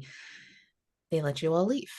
You made your way back into town where you met up you went to the dive to check in with Ella so she knew that you were alive and she didn't have to send out any sort of watch party or a search and rescue group for you all. And you had some drinks, kind of gave a little recap on all the weird things that you had seen previously. Then as she was leaving to go on her deliveries, dropping off some kegs to local businesses, Ivy, with some pushing, finally told her that she maybe had feelings for her in a roundabout way. It was really just asking a confirmation if it was actually a date, which it was. And Ivy then went on a ride along with Ella to go drop off these kegs at places while Chris headed back to the house to work this contract to hopefully keep you all alive. And Joe and Dylan went over to the rock block. That's fun. That rhymes. The rock block, where Joe's family all kind of inhabits, looking for Uncle Theo, a just like living by his own rules kind of dude who was thankfully home. Had a little bit of a chat, learned about the kind of secret speakeasy that Vincent runs down in the mines that you access via the outhouse looking shed behind Skeeter's Antiques and Guns.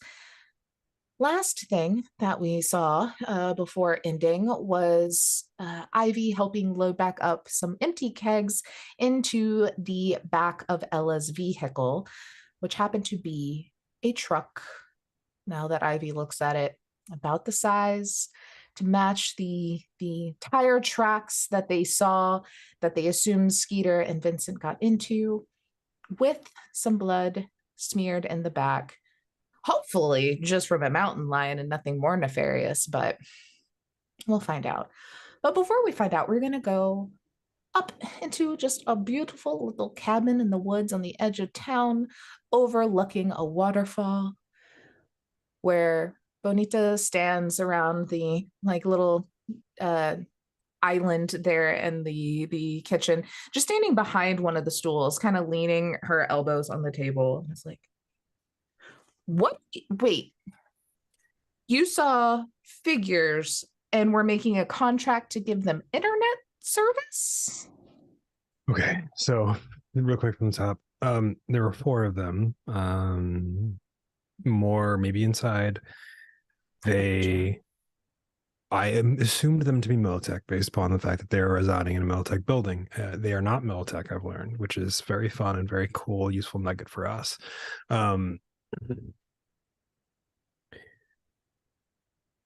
With that, I gave them the offer of a business deal instead of murdering me very uncouthly in the back.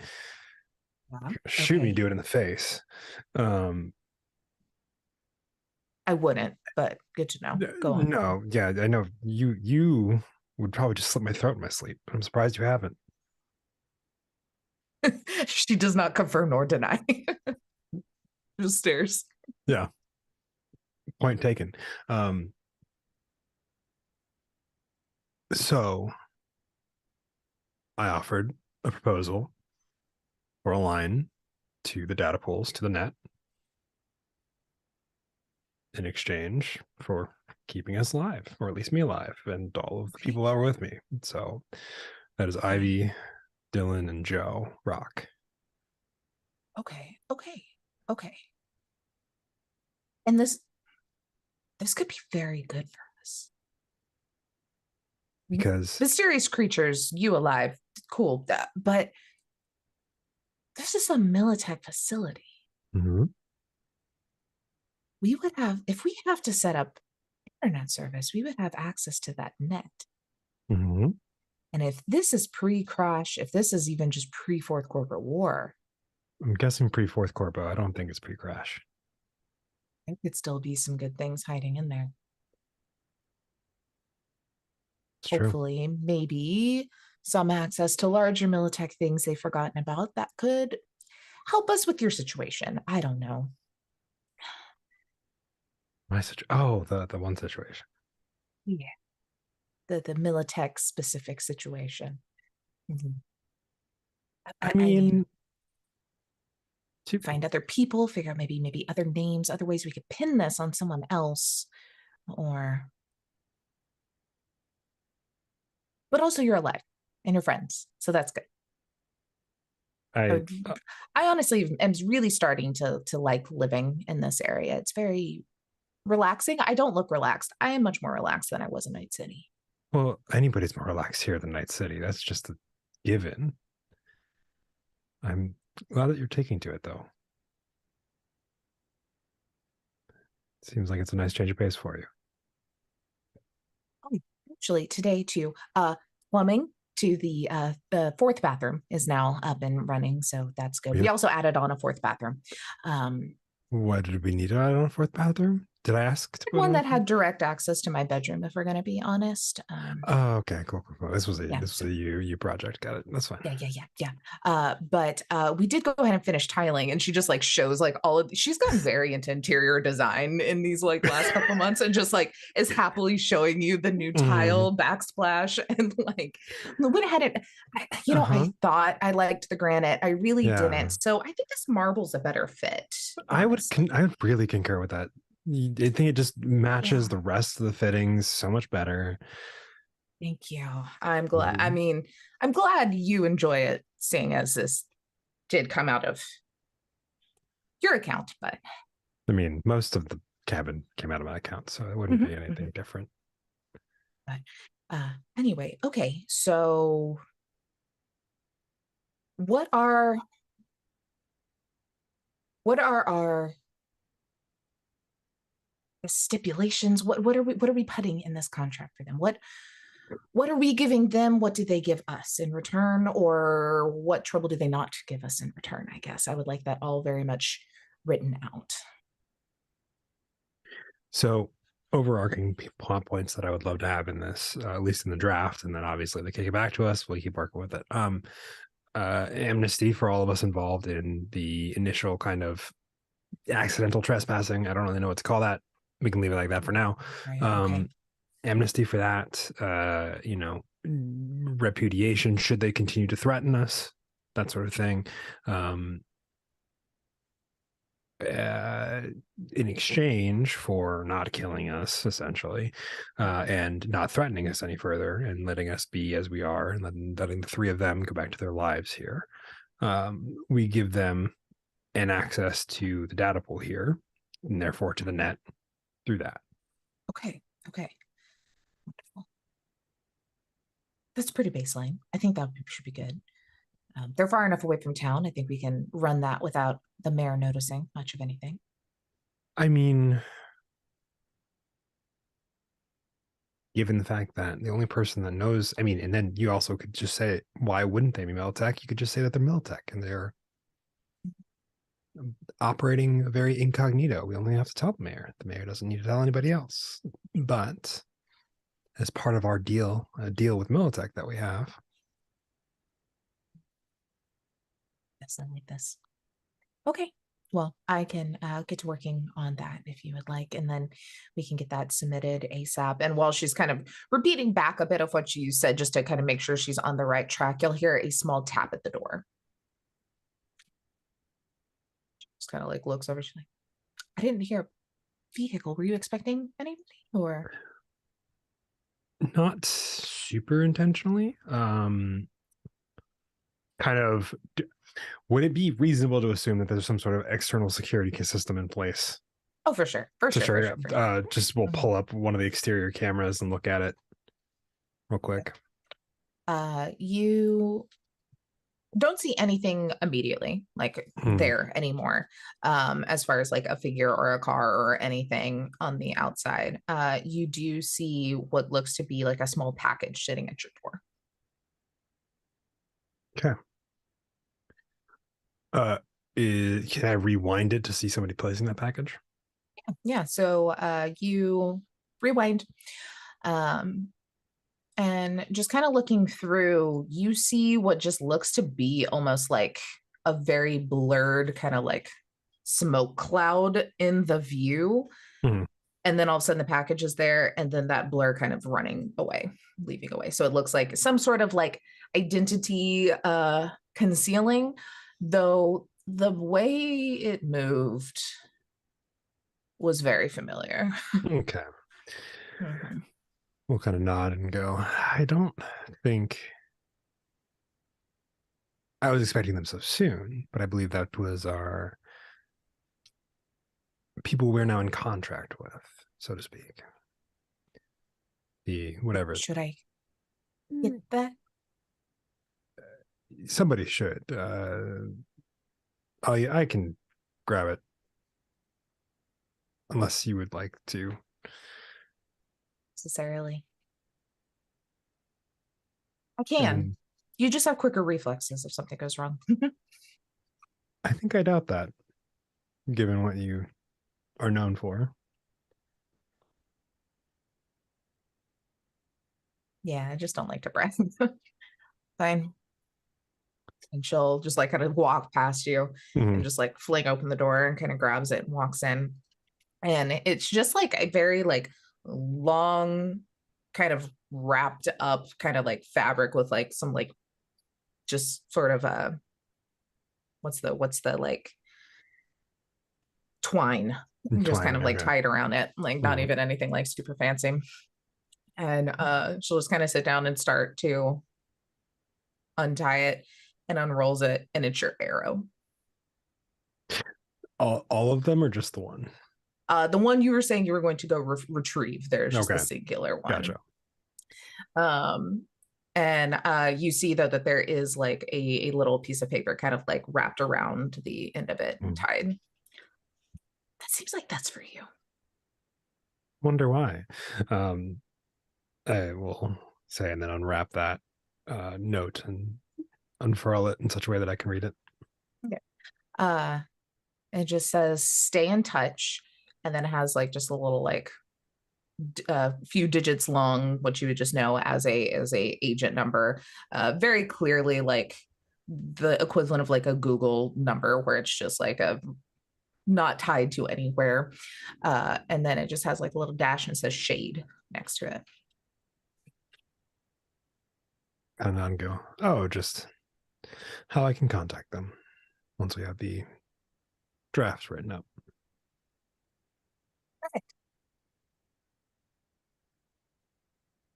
So Work on that. She opens up the cabinet filled with caffeinated tea, and pulls one out and makes herself a in glass and sits down and immediately just like opens up her laptop and starts doing her thing. a couple of the individuals that have gotten roped into this deal are investigating some things. I think I'm going to make myself useful to them. It sounds like you have been so far, so have fun with your new friends. I will obviously be in touch should anything insane happen. So run. It's weird day. I mean, for some of us. For me, it was just, what's today? Tuesday. For me, it was just a Tuesday. Werewolves and butterflies with laser beams is a Tuesday?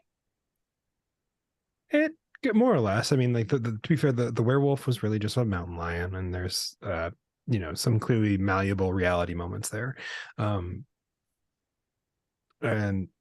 the butterfly was just a laser because we know that both the butterflies aren't that large, and then additionally they don't attack us. They're mostly. I'm glad you at least are really grounded in what your reality is. That gives me a lot of comfort. And I know that sounded very sarcastic. I'm being very genuine when I say that. To be fair, I have very little bearing over what is sarcastic versus what is genuine, unless you are explicitly clear with me at this moment. So I think that's why we get along so well, because I'm very bad at expressing. good. And I'm also we know how I'm expressing. I concur. Anyway, call you if anything goes actually crazy. Or if I need to human and I don't know how to human anymore. Yes. Please give me a call. So yeah. Though take your arrow. He smiles and he'll take the arrow, stick it in the quiver with the rest. And we'll head out. Alrighty. Let's see. Who does that bring us to next? We'll go to Ivy.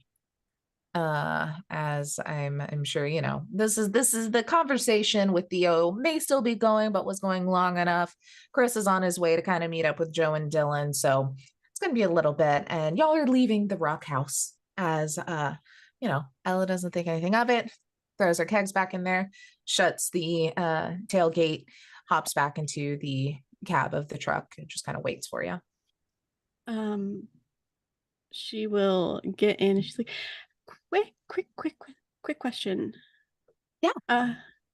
Did you do a delivery earlier today? Because there was some blood in the back. Usually my deliveries do not involve blood. That in fact is hunting. It's a fun thing that people do when they actually want to like relax and not overwork themselves. Okay. You went hunting? Yeah. What is the insight of this game? Human perception.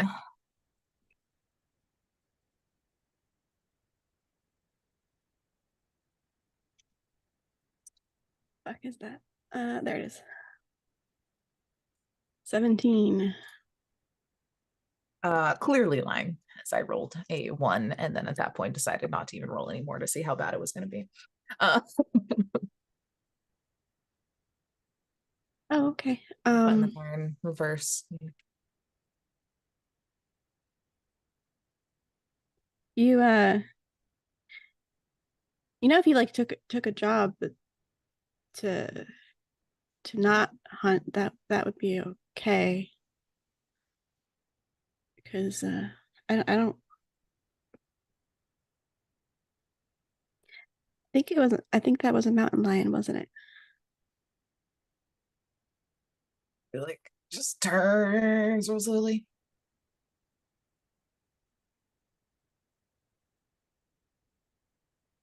Look, when I pulled up and I saw Chris's car, I threw a smoke grenade. They didn't even see it. They thought it was just still foggy and we left. So y'all should hopefully be in the clear.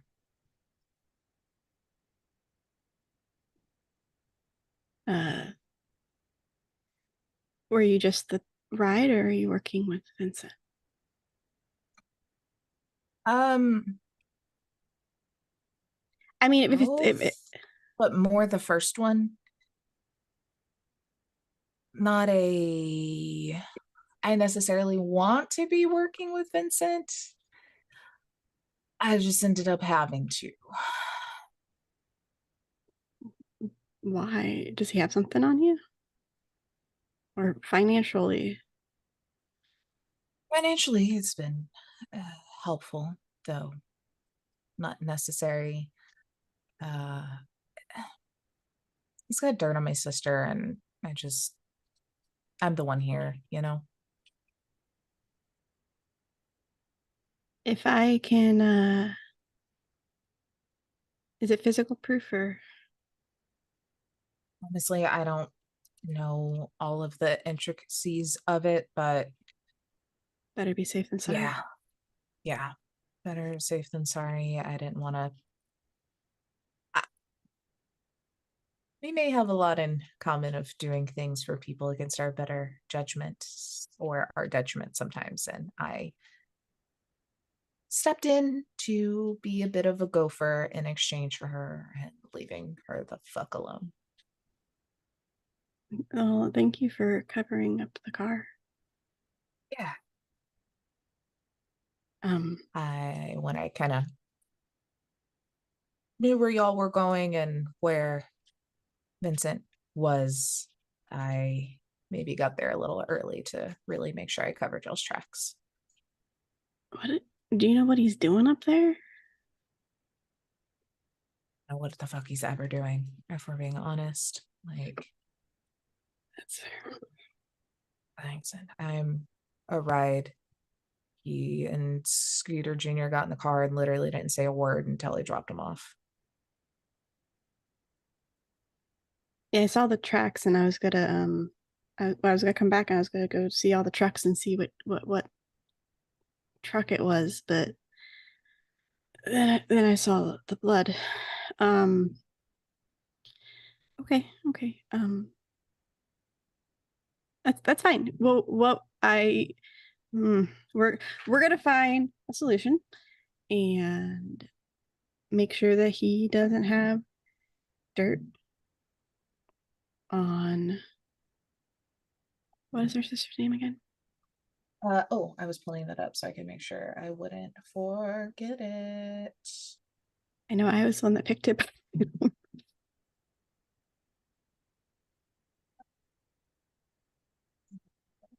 Them in Legend Keeper. I thought I did. I can put him under the nomads. Oh, that's right. I did put him under the nomads. Thank you. Let's see. I believe, Mallory. Okay. That was actually the name I was going to say, and I was like not 100% sure. I'm very proud of me for remembering that. We'll make sure there's no dirt on Mallory, and Vincent has been a thorn in the city for quite some time. Heard. So is Skeeter. So whatever. We're gonna fix this, right? We're gonna fix this. That's the goal. I've been trying to get any dirt I can, but he knows I don't want to be working for him, so he's real tight-lipped. I mean, it's fair. That being said, too, I don't know if you can come with me on the next delivery. It's there. Mm-hmm. I mean, I don't know if he'd be upset about me bringing someone, but maybe specifically you, not the happiest. Because I do have to go talk to Skeeter, old Skeeter, first. And yeah, Skeeter still has that thing against my dad. Yeah. Yeah, that's fine. I can chill somewhere for a little bit. I mean, I could and try and get the key and then sneak back there, but I don't know. Sneak back. Vincent's got this like weird ass speakeasy down in the mines, and I gotta take a bunch of this booze there. And I don't know. If any of the skiers are in there, they might be pissed to see you, but I Oh, can well, just play dumb. yeah, no, it's just a safer. They have like a freaking, I don't know why they hate me. Like I didn't do anything. This Like, town's fucking weird about that, man. Everybody blaming each other's mama and daddy for hating each other. Get over it. Dad's been Different gone for like people. 6-7 years now, and they still are angry about it. But that's fine. Yeah, I'll go stop at the market and bug Larry and thank him / also punch him in the arm a little bit. She'll kind of turn to then go towards the market instead. Which, you know, Larry is there kind of getting things probably picking up for the night. We'll say, you know, y'all did quite the adventure. We're probably getting to sunset time. Granted, it's still very overcast, not raining as hard, but still very drizzly, very overcast, very ick. As he's picking everything up, and she'll kind of pull in, and as you're kind of starting to leave, she kind of like grabs your arm and does like a little squeeze, and it's just like, I don't want to be messed up in this shit, and I don't want you to be either, but I'll let you know if I find out anything, and just stay out of his radar, because Well, the good news is Vincent doesn't know, but I think I'm already messed up in it somehow. But hopefully you can stay on the outskirts like I do. yeah. I'll see you in a little bit. Yeah. I'll go back to the dive after I drop it off. So sure. Dinner Sure. though. Yeah. I'll grab some stuff from the market. Whatever is left over. Gives like a little smile and just like lean over and kind of close the door for you as you hop out. And then we'll hop over to Joe and Dylan. And Joe, you're still up there talking to Theo. I feel like, you know, maybe if y'all had like texted, like, you know, that Chris is like kind of done getting the contract work kind of set up for Bonita and is heading y'all's direction.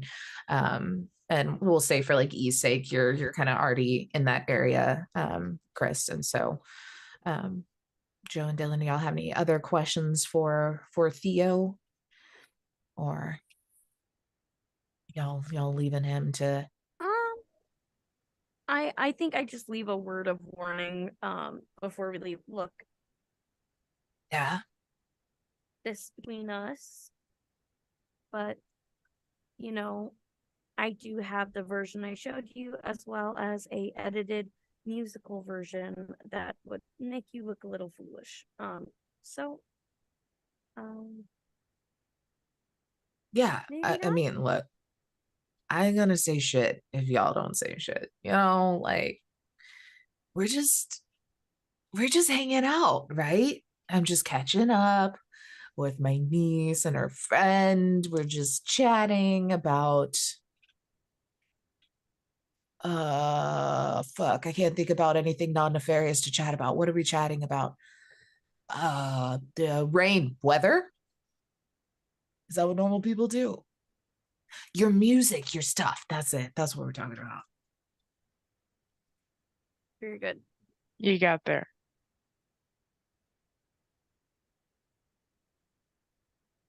Do you know when these speakeasy things are they every night? Are they only certain nights?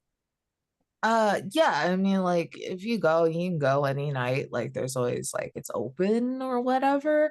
Like the pop-in nights though are like usually Wednesdays for some reason. It's a freaking blast. I guess like that middle of the week kind of just like reset. And then of course Saturdays are always wild. There's usually some sort of like music and stuff too. It's really cool. You know the password for the next Oh, night or the it next week? changes daily. You gotta just kind of be in the know, How do we get in the know, Fuck, I guess that's me, huh? Mm-hmm. That's why I asked. All right. Well, I mean, do you want to go today? Might be better if we go on one of the hopping days, actually. How about for tomorrow? Yeah. All right. Yeah, I'll text you tomorrow when I know the password. But Also, again, really, you didn't get it from me. no, not at Yeah. all. Not at all. Okay, cool. What? Really quickly, tell me the lowdown about this goddamn bingo club. What? What is it? It's I not don't know. bingo. Bingo. No. Oh,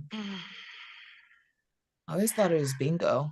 I will find someone who knows the secrets of this bingo group eventually.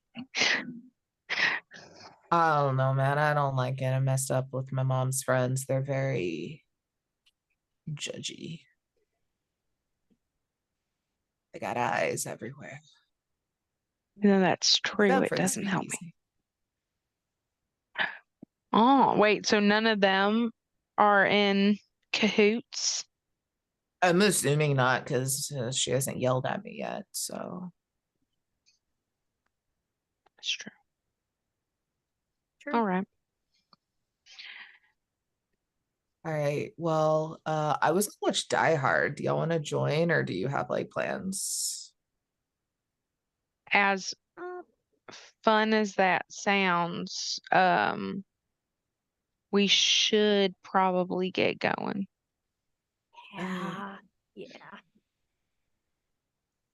Fine, Want get me lost. to bring you some catfish for later? Oh, yeah, that would be super great. All right. I appreciate you. Mm-hmm. And what am I? Joe Yes, but Joe. Rock. Favorite is. Oh, yeah, you're my favorite. Thank Joe you. Rock. All right. That's 2 family members that have said it in the past 72 hours. I think that's a record. Good to know. I guess I'll head He out. just immediately starts playing Die Hard, and it's like so fucking loud. Like you can hear nothing. As then he just like randomly, you didn't even see it as he reaches behind him and opens up an ice chest and grabs a beer out of it, and then like slides the pipe back over, and just like y'all don't exist anymore as he's looking at it projected onto the wall on a sheet, clearly not an actual like television of any sort. Yeah. Makes sense. And then he starts, as y'all are walking out, you can hear him quoting the intro to the movie, like word for word.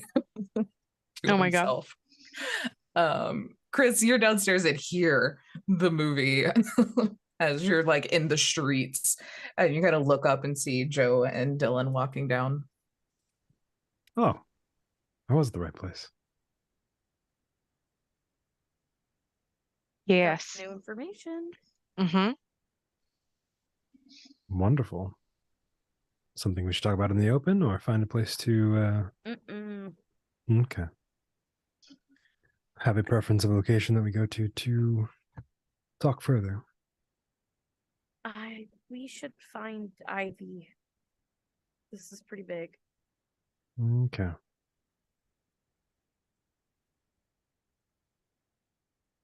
Text Ivy. Still with Ella?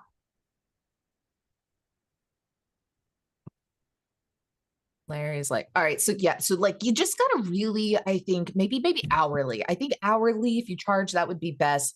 Honestly, if you really want to get what you're worth, hourly plus materials, like pay for the labor and the parts. That makes sense. Parts are expensive. Sometimes I Right? don't even break even. That's bad. That should never happen. That's not how business works. Like That I'll might be why your not. business manager. Like you don't Could even have you, to pay though? me at first. Like I'll work the books to where I get paid eventually. That would be awesome, actually. Okay. But like, also, I just need to like punch him in the arm. That's Oh, for what telling Ella. But also, thank you for You're telling welcome. Ella. Yeah. I saw you too. I saw the little look she gave you. I needed to get She that out of checked my out your system. ass while you walked away. Okay, I did not need to know that part. Thanks you for telling me. Oh, better look agent. Dang it. I'm gonna continue. Yeah, that all sounds great with the businessy stuff. That sounds Yeah. fantastic because I don't know what the fuck I'm doing. Dad did all that stuff, and he never taught me how to do that part. He just taught me how to build stuff, and even that technically is not super great. But that's not the point. Where no text back at the market. No, meeting Ella at Dive in X time. Oh, I need to grab some shit for food for dinner. I'm gonna make some dinner. Okay. Yeah. You cook? Sure. I've literally never seen you buy anything from here. I'm gonna try. Do you have just some bread? Do you have bread and like vegetables? What do you make for dinner? I don't know. Are you? Look, I can't go to the rock house and buy fish. No, don't. I mean, you could buy the raw fish. You could go to the market. That would be fine. Maybe not the stuff Bob cooks. Not great. Okay, hold on. Oh my God. He's just like having just a slow meltdown as he's realizing you don't know how to cook, but very clearly you're about to like have to cook for this date. Look, I have a lot of ramen. Like a lot, because that's like the only thing that's survived. Do you know how long it's been since they've made top ramen? At least 50 years, and you're still eating that shit? You know, you can find pallets of it. I know. I was with you when you found some, and I tried to burn them because that shouldn't exist in the world anymore. But it's so filling and useful and quick.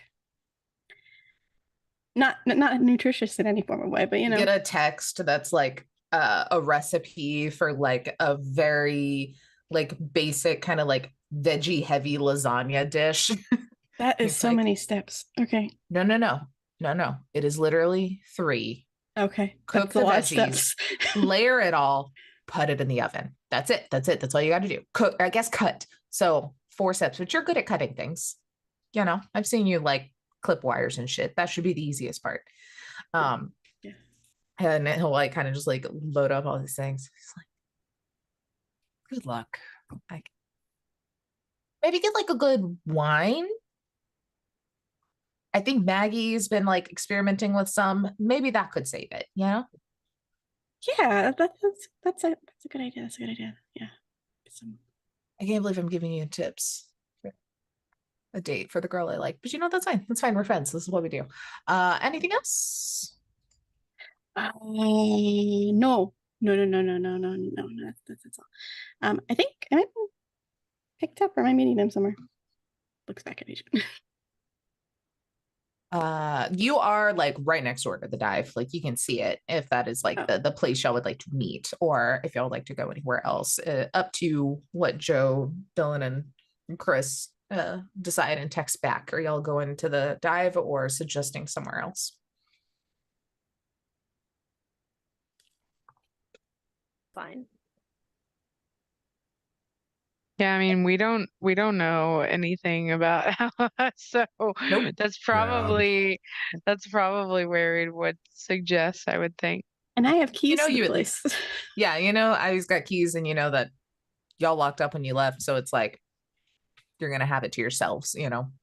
So yeah, I think as you say that, Ivy, you see the Chris's nomad truck kind of drive past and park in front of the dive, and the 3 of them hopping out. Oh, I should go. Grabs basket, have instructions. I will call you if I have any questions about anything on the recipe. Thank you. Just the recipe part, please. No other questions. I wasn't gonna. I mean, it took me Look, I don't know. forever to say something. So, and I only said something because technically somebody else said I should say something. So it's like, you know what? I gotta go away. See ya. So then he just starts like loading up the crates in the back of his truck and getting ready to leave. Yeah, I would say y'all definitely know where the hide a key is essentially, a little code where there's a little lockbox. You're able to grab it and you're kind of unlocking the door as Ivy, you walk up and the four of y'all are able to walk in kind of out of the drizzle and back into the dive. The lights kind of auto turning on when y'all come in. No one here, obviously. So how did I investigation, how'd that go? Crazy. Crazy. So apparently Vincent has an underground speakeasy where he's outsourcing actual alcohols, drugs, things like that, which I'm sorry, how is he getting those stuff? Because I don't know many other places around here that can be just, I don't know, cocaine lying around. That doesn't make sense. He has to have a supplier. There's someone he's working with. But they're underground in the mine tunnels. That's absurd.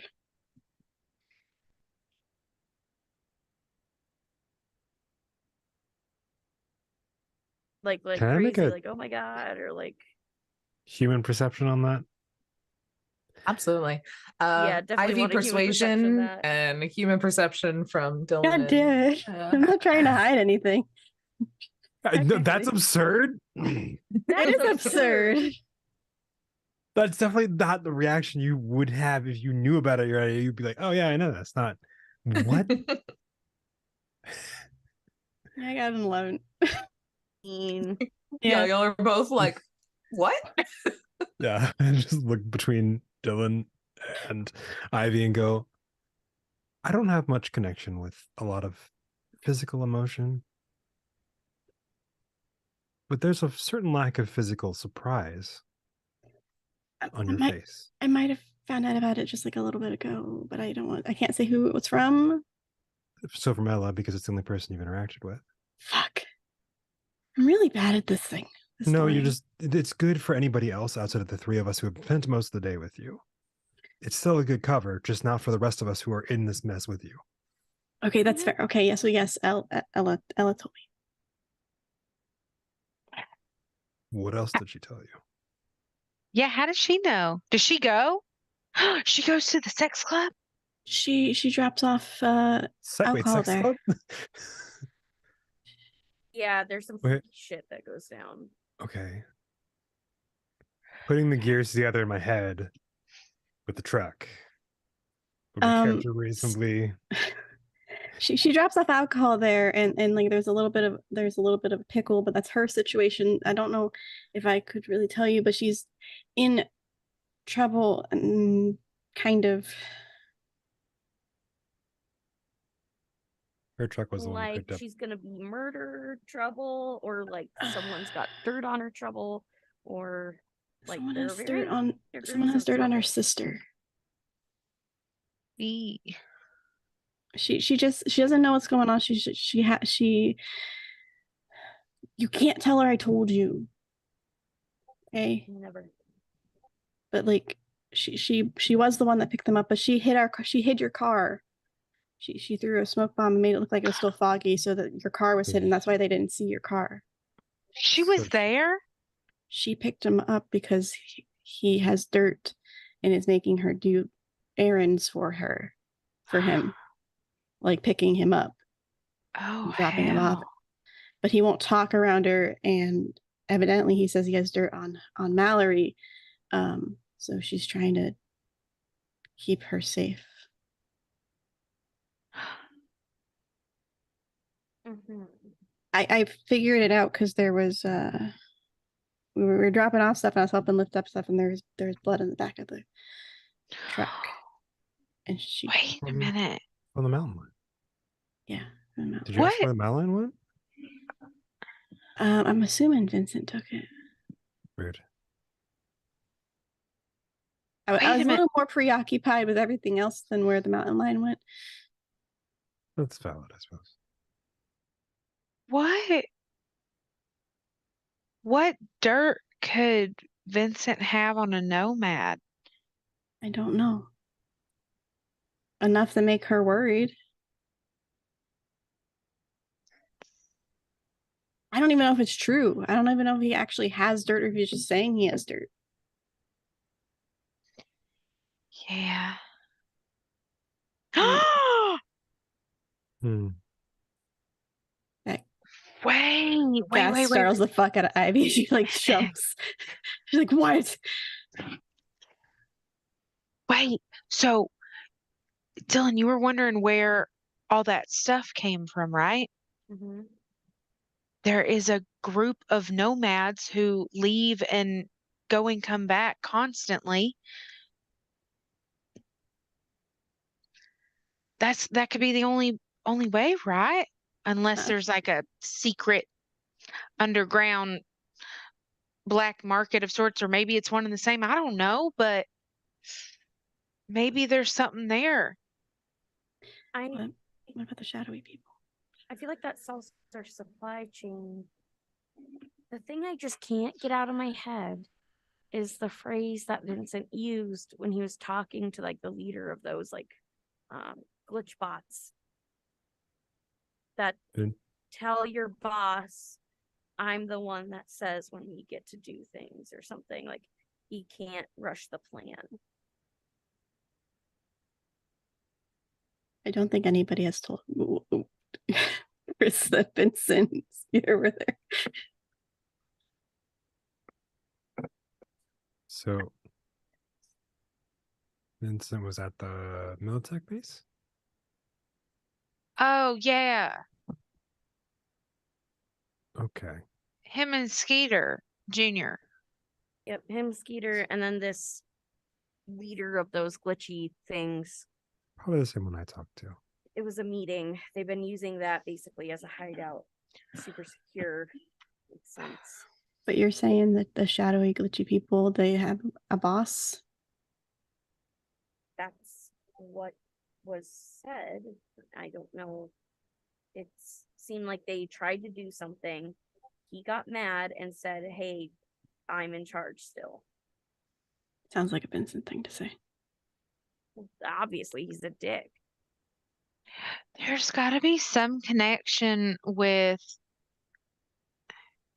I don't know how. It seems a little like far-fetched, but like some connection between the glitch people and this like underground sex club drug bar thing. You could just say speakeasy. Speakeasy. It's funner to say sex club drug bar. But the title of Joe's next song she writes. Sex club drug bar. No. I feel like it's gonna be like a murder ballad though. That's where I'd like to be. No, that's not it. Like what if it's a front for something? That's what I thought. Most speakeasies are. It's like multiple levels of like a front. Like it's a speakeasy, but then like sex club, but then like drug bar, but then like weird glitchy people I don't black think that's market type thing. I don't know what the last part is. I don't know what the last level is, but Going like strong. I feel going strong. there's a big question mark right there, and I'm not exactly sure what's there, but tech. Well, that's hard to say in this accent. Tech. If he's using the mines, what if it's a way to get to the city? Like the speakeasy's the best way to like, hey, I'm working on something down here in the mines, get people used to things that aren't really from the city. I mean, like a lot of things described wouldn't really be allowed. He's trying to bring new people in or get people to adopt the new thing. I don't know. This is conjecture at best. Well, I guess we could find out tomorrow. Oh yeah, we got a password, by the way. We can go tomorrow. Oh, cool. I have to make dinner and I don't know how to cook Tonight or tomorrow? tonight. Are we about to have a montage of us helping you try to cook and we're like ratatouilleing in the background to like help you pull off this dinner? I have Are no we your fuck- rats? Are we your rats under the hat? Do you remember that old movie that we've all seen? That classic film, Ratatouille? Such a classic. Loved that one. Every cyberpunk child has seen Ratatouille at least 1,000 times. It's I canon. mean, if only y'all would have went to see Theo yesterday. That was Monday is Ratatouille. Tuesday is Die Hard. Does he watch the same 7 movies Wednesday. over and Well, Wednesday's Sex Club, obviously. And so is Sally. 5 movies on rotation. Oof. Oh my god. I want to know all 5. They're all VHS too. It's like, Oh, where did you even find all that? Where'd you find a working VHS player? where did you find Ratatouille on VHS when that movie He had to definitely pirate came it. out? He had the DVD. He recorded it to tape. Did this Through weird a like DVD. backwards technology thing? It was Yeah, something he yeah. ordered from Ivy. Ivy had no idea why. Didn't know Oh what my either of gosh. those two Just like, things were, but it was like, okay. That's so funny. Well, we can definitely answer a lot of the questions I think we have tomorrow. I can't go to the speakeasy. Probably. Okay. You're gonna miss out We- on the sex club drug bar. There might be a way you can if we disguise you, because there are people that wear masks. Ooh, As yeah. long as I don't have to talk, maybe. I mean, I think we should all probably go a little incognito. That'd probably be the best. I'm just saying, if any of the skeeters are there and they see me, they're gonna immediately get upset. If they know it's you, if this Yeah. whole mask thing happens, you could be somebody. You could be whoever. You could be Bonita for all anybody knows. Speaking of, Chris will text Bonita real quick. Do I own anything besides my suits? You get like the little ... come up and disappear a few times. She's just like, there's one pair of overalls. I think they were left here though. I don't think they're yours. Do you know if they would reasonably fit me?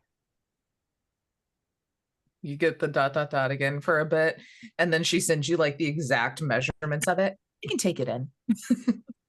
Country chic. Let's go. Whenever you reach a breaking point from the contract, I would greatly appreciate it. You get the draft immediately sent to your phone.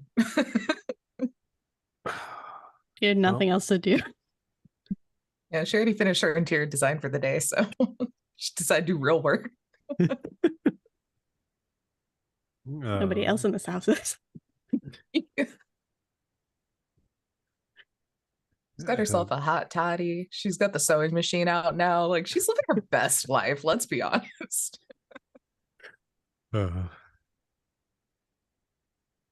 Chris will send a quick thank you, kind of flip through a couple pages of it real quick and go, this isn't too bad. This will do at least for a draft. You already drafted that up? Yeah, Benita's good at what she does. That's crazy. I don't even know what a contract's supposed to look like, honestly. No, if you want to learn, Benita will teach you. Well, Benita probably won't teach you anything. She's only here because I'm here and she's my assistant. But if you asked her to, because no, don't do that. I don't want her to kill me. She'll probably kill me. So, yeah, if I ask her to help you with contract writing, that is in fact how you will die. Good to know. Good to know. I have yet to fix some of the. Well, I just haven't adjusted some things in a while. Adjusted? Yeah, it's some of the stuff you get with part of being an exec, if you have to do something, but you can't get your hands dirty. You have some phrases around for those sort of things. I am so fascinated by this. Yeah. I want to know what it's like to be living in a city. That sounds just like so fucking cool. It's awful. Don't. Okay. I'll be there Noted. with you. Unless you're me and you got the nice part of this, it sucks. Cool. I still want to know about it. Ella's truck, like loud diesel, come rumbling to the back door. Ratatouille montage. Yes. Un, deux, trois. Let's go. It should be fine. Where are you hosting this dinner? I don't fucking know. I mean, Ella's got a house. You know, she does live somewhere not in this bar. I will suggest that option because evidently Ivy lives in her workshop and eats ramen. Yeah, Ella will just kind of come in and puts on a brave face, assuming everybody already knows, but isn't gonna give it up that she thinks everybody knows what's going on, and just smiles. Is like, hi. You suggest her place. She's like, yeah, I'm gonna clean up some things here, get everything ready for close if you just want to head over. And she'll like pull the key off of her key ring. Yeah, okay, cool. Make yourself comfortable, find whatever, and I'll be there in like, I don't know, hour tops. Looks at Agent to see how long it takes to make the lasagna. Like 10 minutes prep, 30 minutes cook. Yeah, that sounds good. Chris will text Bonita. Can you keep an eye on the dive for me while Ella's there? Yep, she just sends back a thumbs up and then a picture of the overalls already tailored. She's so fast. How does she do this? Holy shit. Like when you get paid, when you get paid just to do house stuff all the time, but get paid a real salary. We literally just stopped talking about overalls like 5 minutes ago, and she's like, done. She's getting paid Night City executive pay to decorate her dream home, occasionally make up a contract, and drink a lot of tea and whiskey. And update She's Chris's living the therapist. fucking dream. And update Chris's therapist constantly. That's the most work out of all of it. That's the most work of it, really. There was an update not long after you walked out the door, Chris, that is just something about like, werewolves are fine. That is reality. That whole update. But yeah, and so she'll just kind of like start packing up, or kind of cleaning up, emptying the taps, all those fun things. Is there anything y'all would like to do, chat with her or anything, or y'all gonna go montage, make dinner? A whole lot of questions that need asking. Ivy will go to at least to the house to montage. Because she's nervous as fuck, so she needs as much time as possible to perfectly cut the vegetables.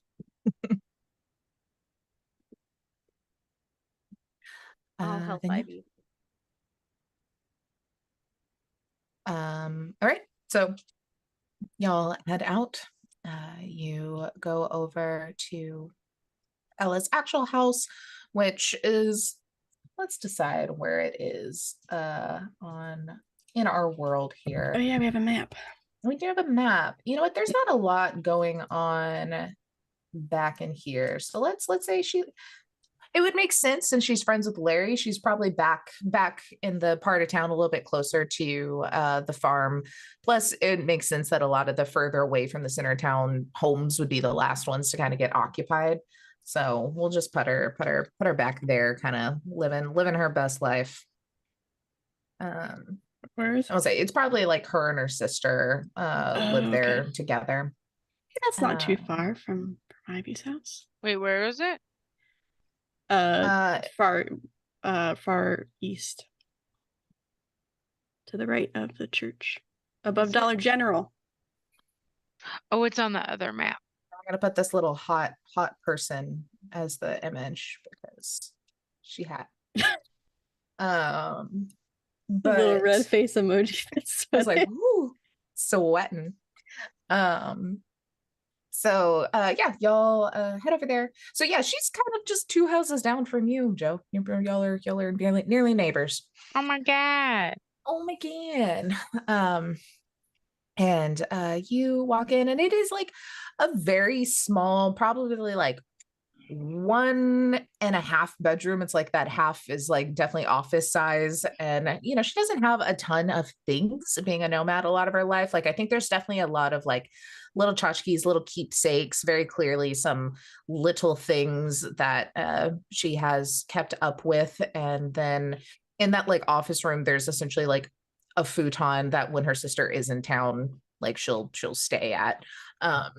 Like 5 and inventions from yeah, I yeah, think. there's a couple of different things all around there, and just a very like kind of rustic, shabby chic by way of it's just whatever she could find to stuff in her house is what is there. But does have a pretty good little kitchen. Gas stoves, got the fridge, all of that now working wonderfully thanks to Ivy. Sweet, I did something right. Some good. You do lots of things right. You just go about them in random ways that people that are bonita don't approve of. But Look, the fire made sense. Okay. The fire on the water well totally makes Yeah, sense. there's wires. But yeah, y'all are able to help your best put this all together. I don't even know what I want you to roll for this because I just think it is hilarious. Why don't we make it something that I'm good at? I say I mean, I begging. feel like it would still be a tech thing because it's technique, not like technology is like the tech skill. So that gives a little bit of a something there. Let's see, or maybe you know what? I'll just adjust the DV in my head and we'll just roll tech. So just a D10 plus your tech. But how is everyone helping in making sure that this meal is edible as y'all are ratatouille? It's just, a very veggie-based lasagna.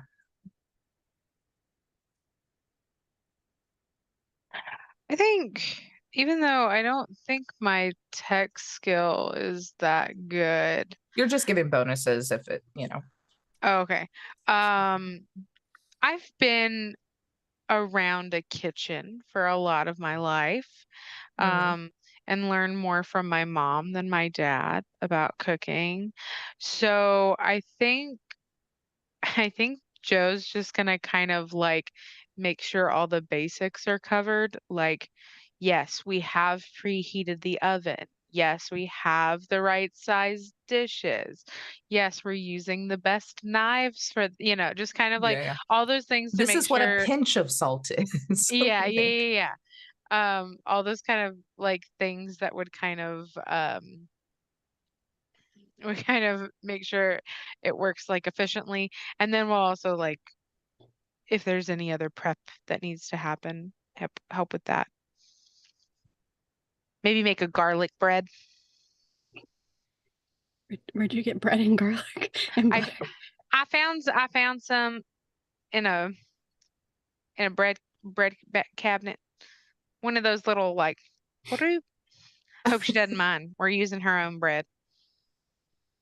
All right. So it's very clearly like homemade bread too. Like, does Ellen make bread? Does this add my +2 automatically from my tech scanner? No, that's a different thing because that would be for your actual working on technology. So, but you will get a +2 because people are helping you, so you can add that in separately. 25. Yeah. So as everyone's kind of like come around, making sure the last little things are all good. It's in the oven. You have the timer set. You feel happy about it. Everybody kind of goes their separate ways, wherever you all choose. I didn't blow it up, guys. Sucks. As yeah, Ella will kind of come in as the last of everyone is kind of sneaking out the back. Does anyone have anything else in there to do, or are y'all just going to sleep and ready to infiltrate the speakeasy tomorrow? Or have anything else in your to-dos as far as Chris, Dylan, or Joe? As we leave, Joe's gonna bring up, because like the three of us left, you just said, right? Like, yeah, okay. As we leave, Joe's gonna kind of bring up, like, since we were talking about it, I was kind of thinking, I'm starting to get a little worried about this like nomad group. If they're dealing with these kind of like underground substances and stuff, they could really be in a pickle. Concern I have as well. I don't really know what to do about it, since they could literally be anywhere in the, anywhere. But that's just like a really sucky, sinking feeling I had. I have someone I think I could text. Oh?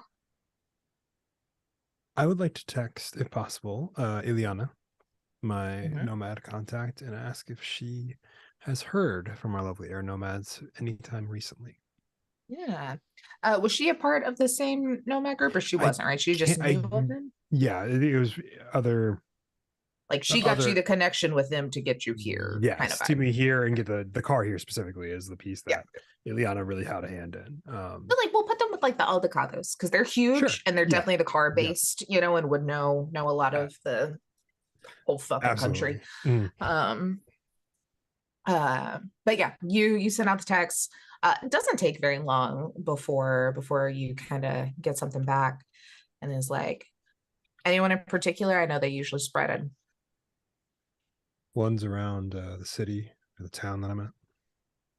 Then the name's off, and she kind of like waits for a sec. You would know at least the name Ella and Mallory. Mallory's the one probably asking about. Yeah. And she, y'all just kind of wait for a few minutes before then you get a response back, and she's like, yeah, that group, I think they were doing just like a general run. It seems like they got delayed, though. They were downed in Kansas for a bit. They should be back in the air. Okay. Coming in tonight, probably. More than likely. You holding up okay?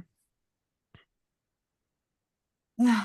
Gangers are meaner than ever, but we're all right. Okay. Stay safe. Thank you. Y'all too. Sends a little goodbye. Disseminate that information to Dylan and Joe. Cool. So y'all send that. Anything else for the three of y'all before you hit the hay? Check in with Bonita real quick. Yeah. Ask her if she learned anything of substance. Yeah, she'll respond back. She's like, it seems like they're just cleaned up and left. So I headed home. Then I'll see you there momentarily. Yeah, it's kind of one of those things that it's just like you see, just like, also she just sends lots of pictures of everything. It's like picture of just like Ella cleaning like very creepily through like a window, the window of her car also. And then the next one is Ella like walking into the house, and then you can see you, Joe, and Dylan in the background of the photo. That's funny. He does nothing if not thorough. So I gotta take that catfish to Theo, so Yeah, I'll just go back to Mankey's. So Oh right, I was supposed to get wine. Fuck. Oh, that's fine. It's whatever. Can I say as Still part want of her back. the help out that I left a bottle of wine on the table? Oh, absolutely. Chris would know the right wine to like pair with Yeah. it too. You know, somewhere there, he's just like It's probably costs more than my the rent. best. Don't worry about it. Not important. Like, I have no idea how Meanwhile- expensive this is. Meanwhile, cut to Bonita like cussing, driving back like you took my damn wine. I was saving that bottle. I love that Oh. one. Would have to order another one. And do you know how long it takes to get here from France? A long time. Oh, that's fancy. Oh, fuck. She tries this wine, likes it a lot. It's like, this is really good wine. Never can find wine that tastes that good ever again and does not know why. Damn. Yeah. Can't read anything on the label, like at all. Nothing's in English. Must be fancy. But yeah, so then Ella comes in and just immediately like stops and like sniffs the air. She's like, I was half expecting my kitchen to be burnt down if we're gonna be honest, but it smells great in here. I will admit I had a little help. Can't take full responsibility, but I did cut the vegetables and follow the instructions very well. Looks great. Also, Wine. Chris, Damn. You really do like me, huh? starts pouring wine. She'll just kind of like I don't know what kind of kick wine off her this is. shoes. It's in a different language that I don't speak. She takes it and like reads the label in like perfect French because she is French Canadian. And just like reads it all out and is like, oh,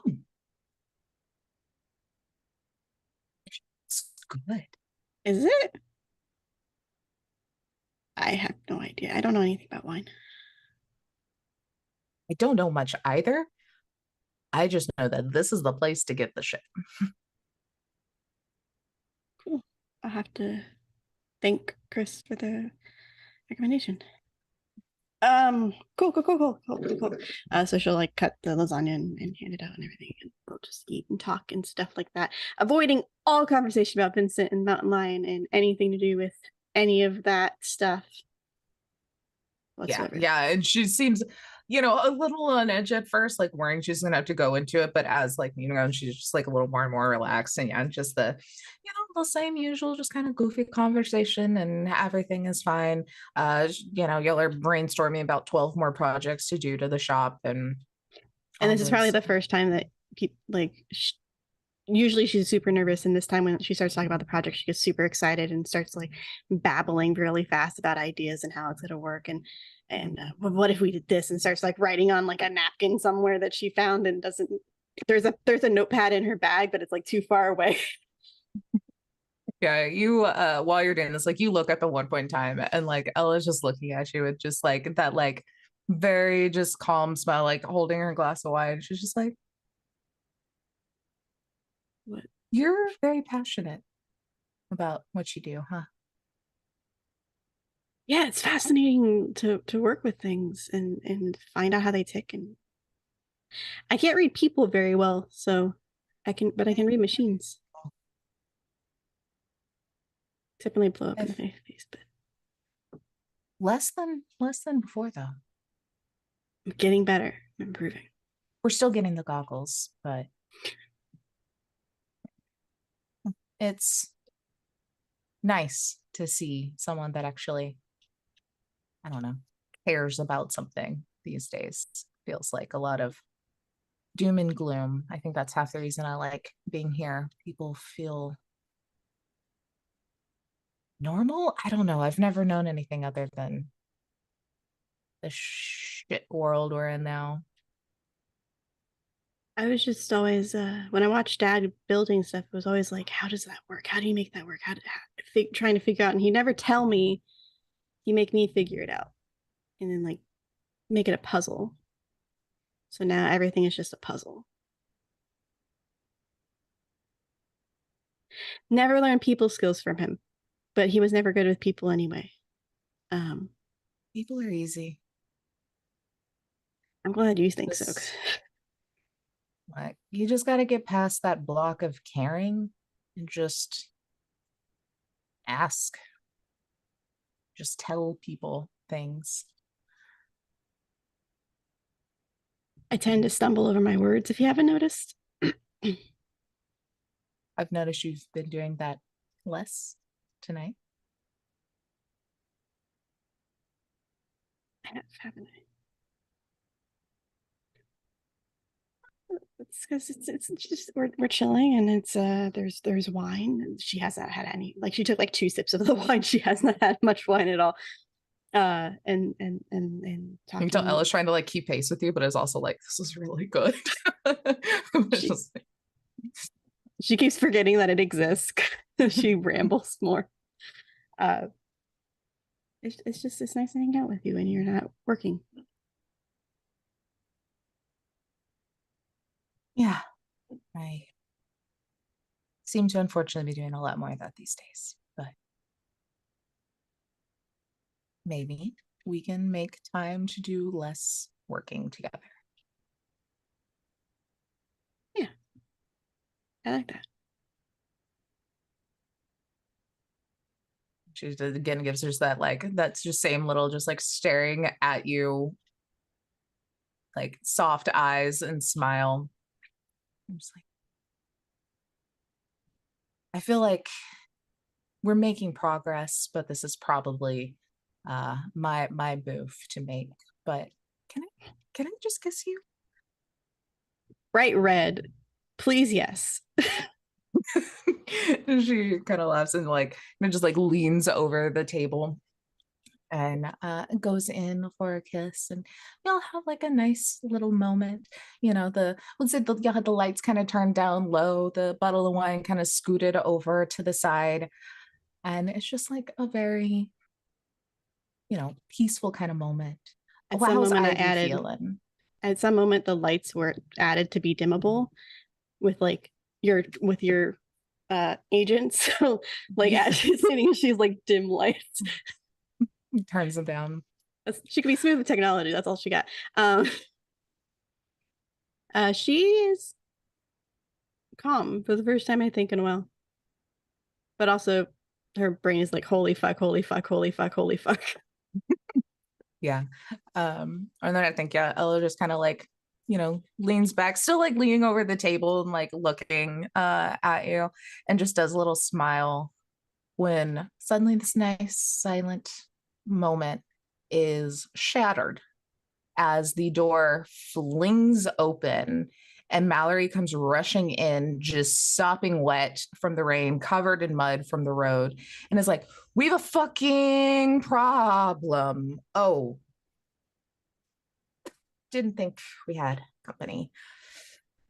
And it's just like wild-eyed, just like, hey, Ivy, that's happening now, huh? Okay. Ella, we have to talk. And she'll just like grab the back of her like shirt, like an older sister would, and just like yank her up and like pull her out onto the front porch and slams the door behind her. And that is where we will end for tonight's episode of Ella Secrets, and see what is happening with it. What's going on at this spooky, weird speakeasy? And all the questions. And I guess for you two, next Friday is our last episode for this little mini series for the Big Gay Dice Game. Of course, you've got a few more over there, and that's all I got, y'all. I'm just gonna smile away. I'm horrible at ending. Then things. we're back with Monster of the Week. Monster of the Week. Weird Web. Mask on Tuesday, right? Masks on Tuesday.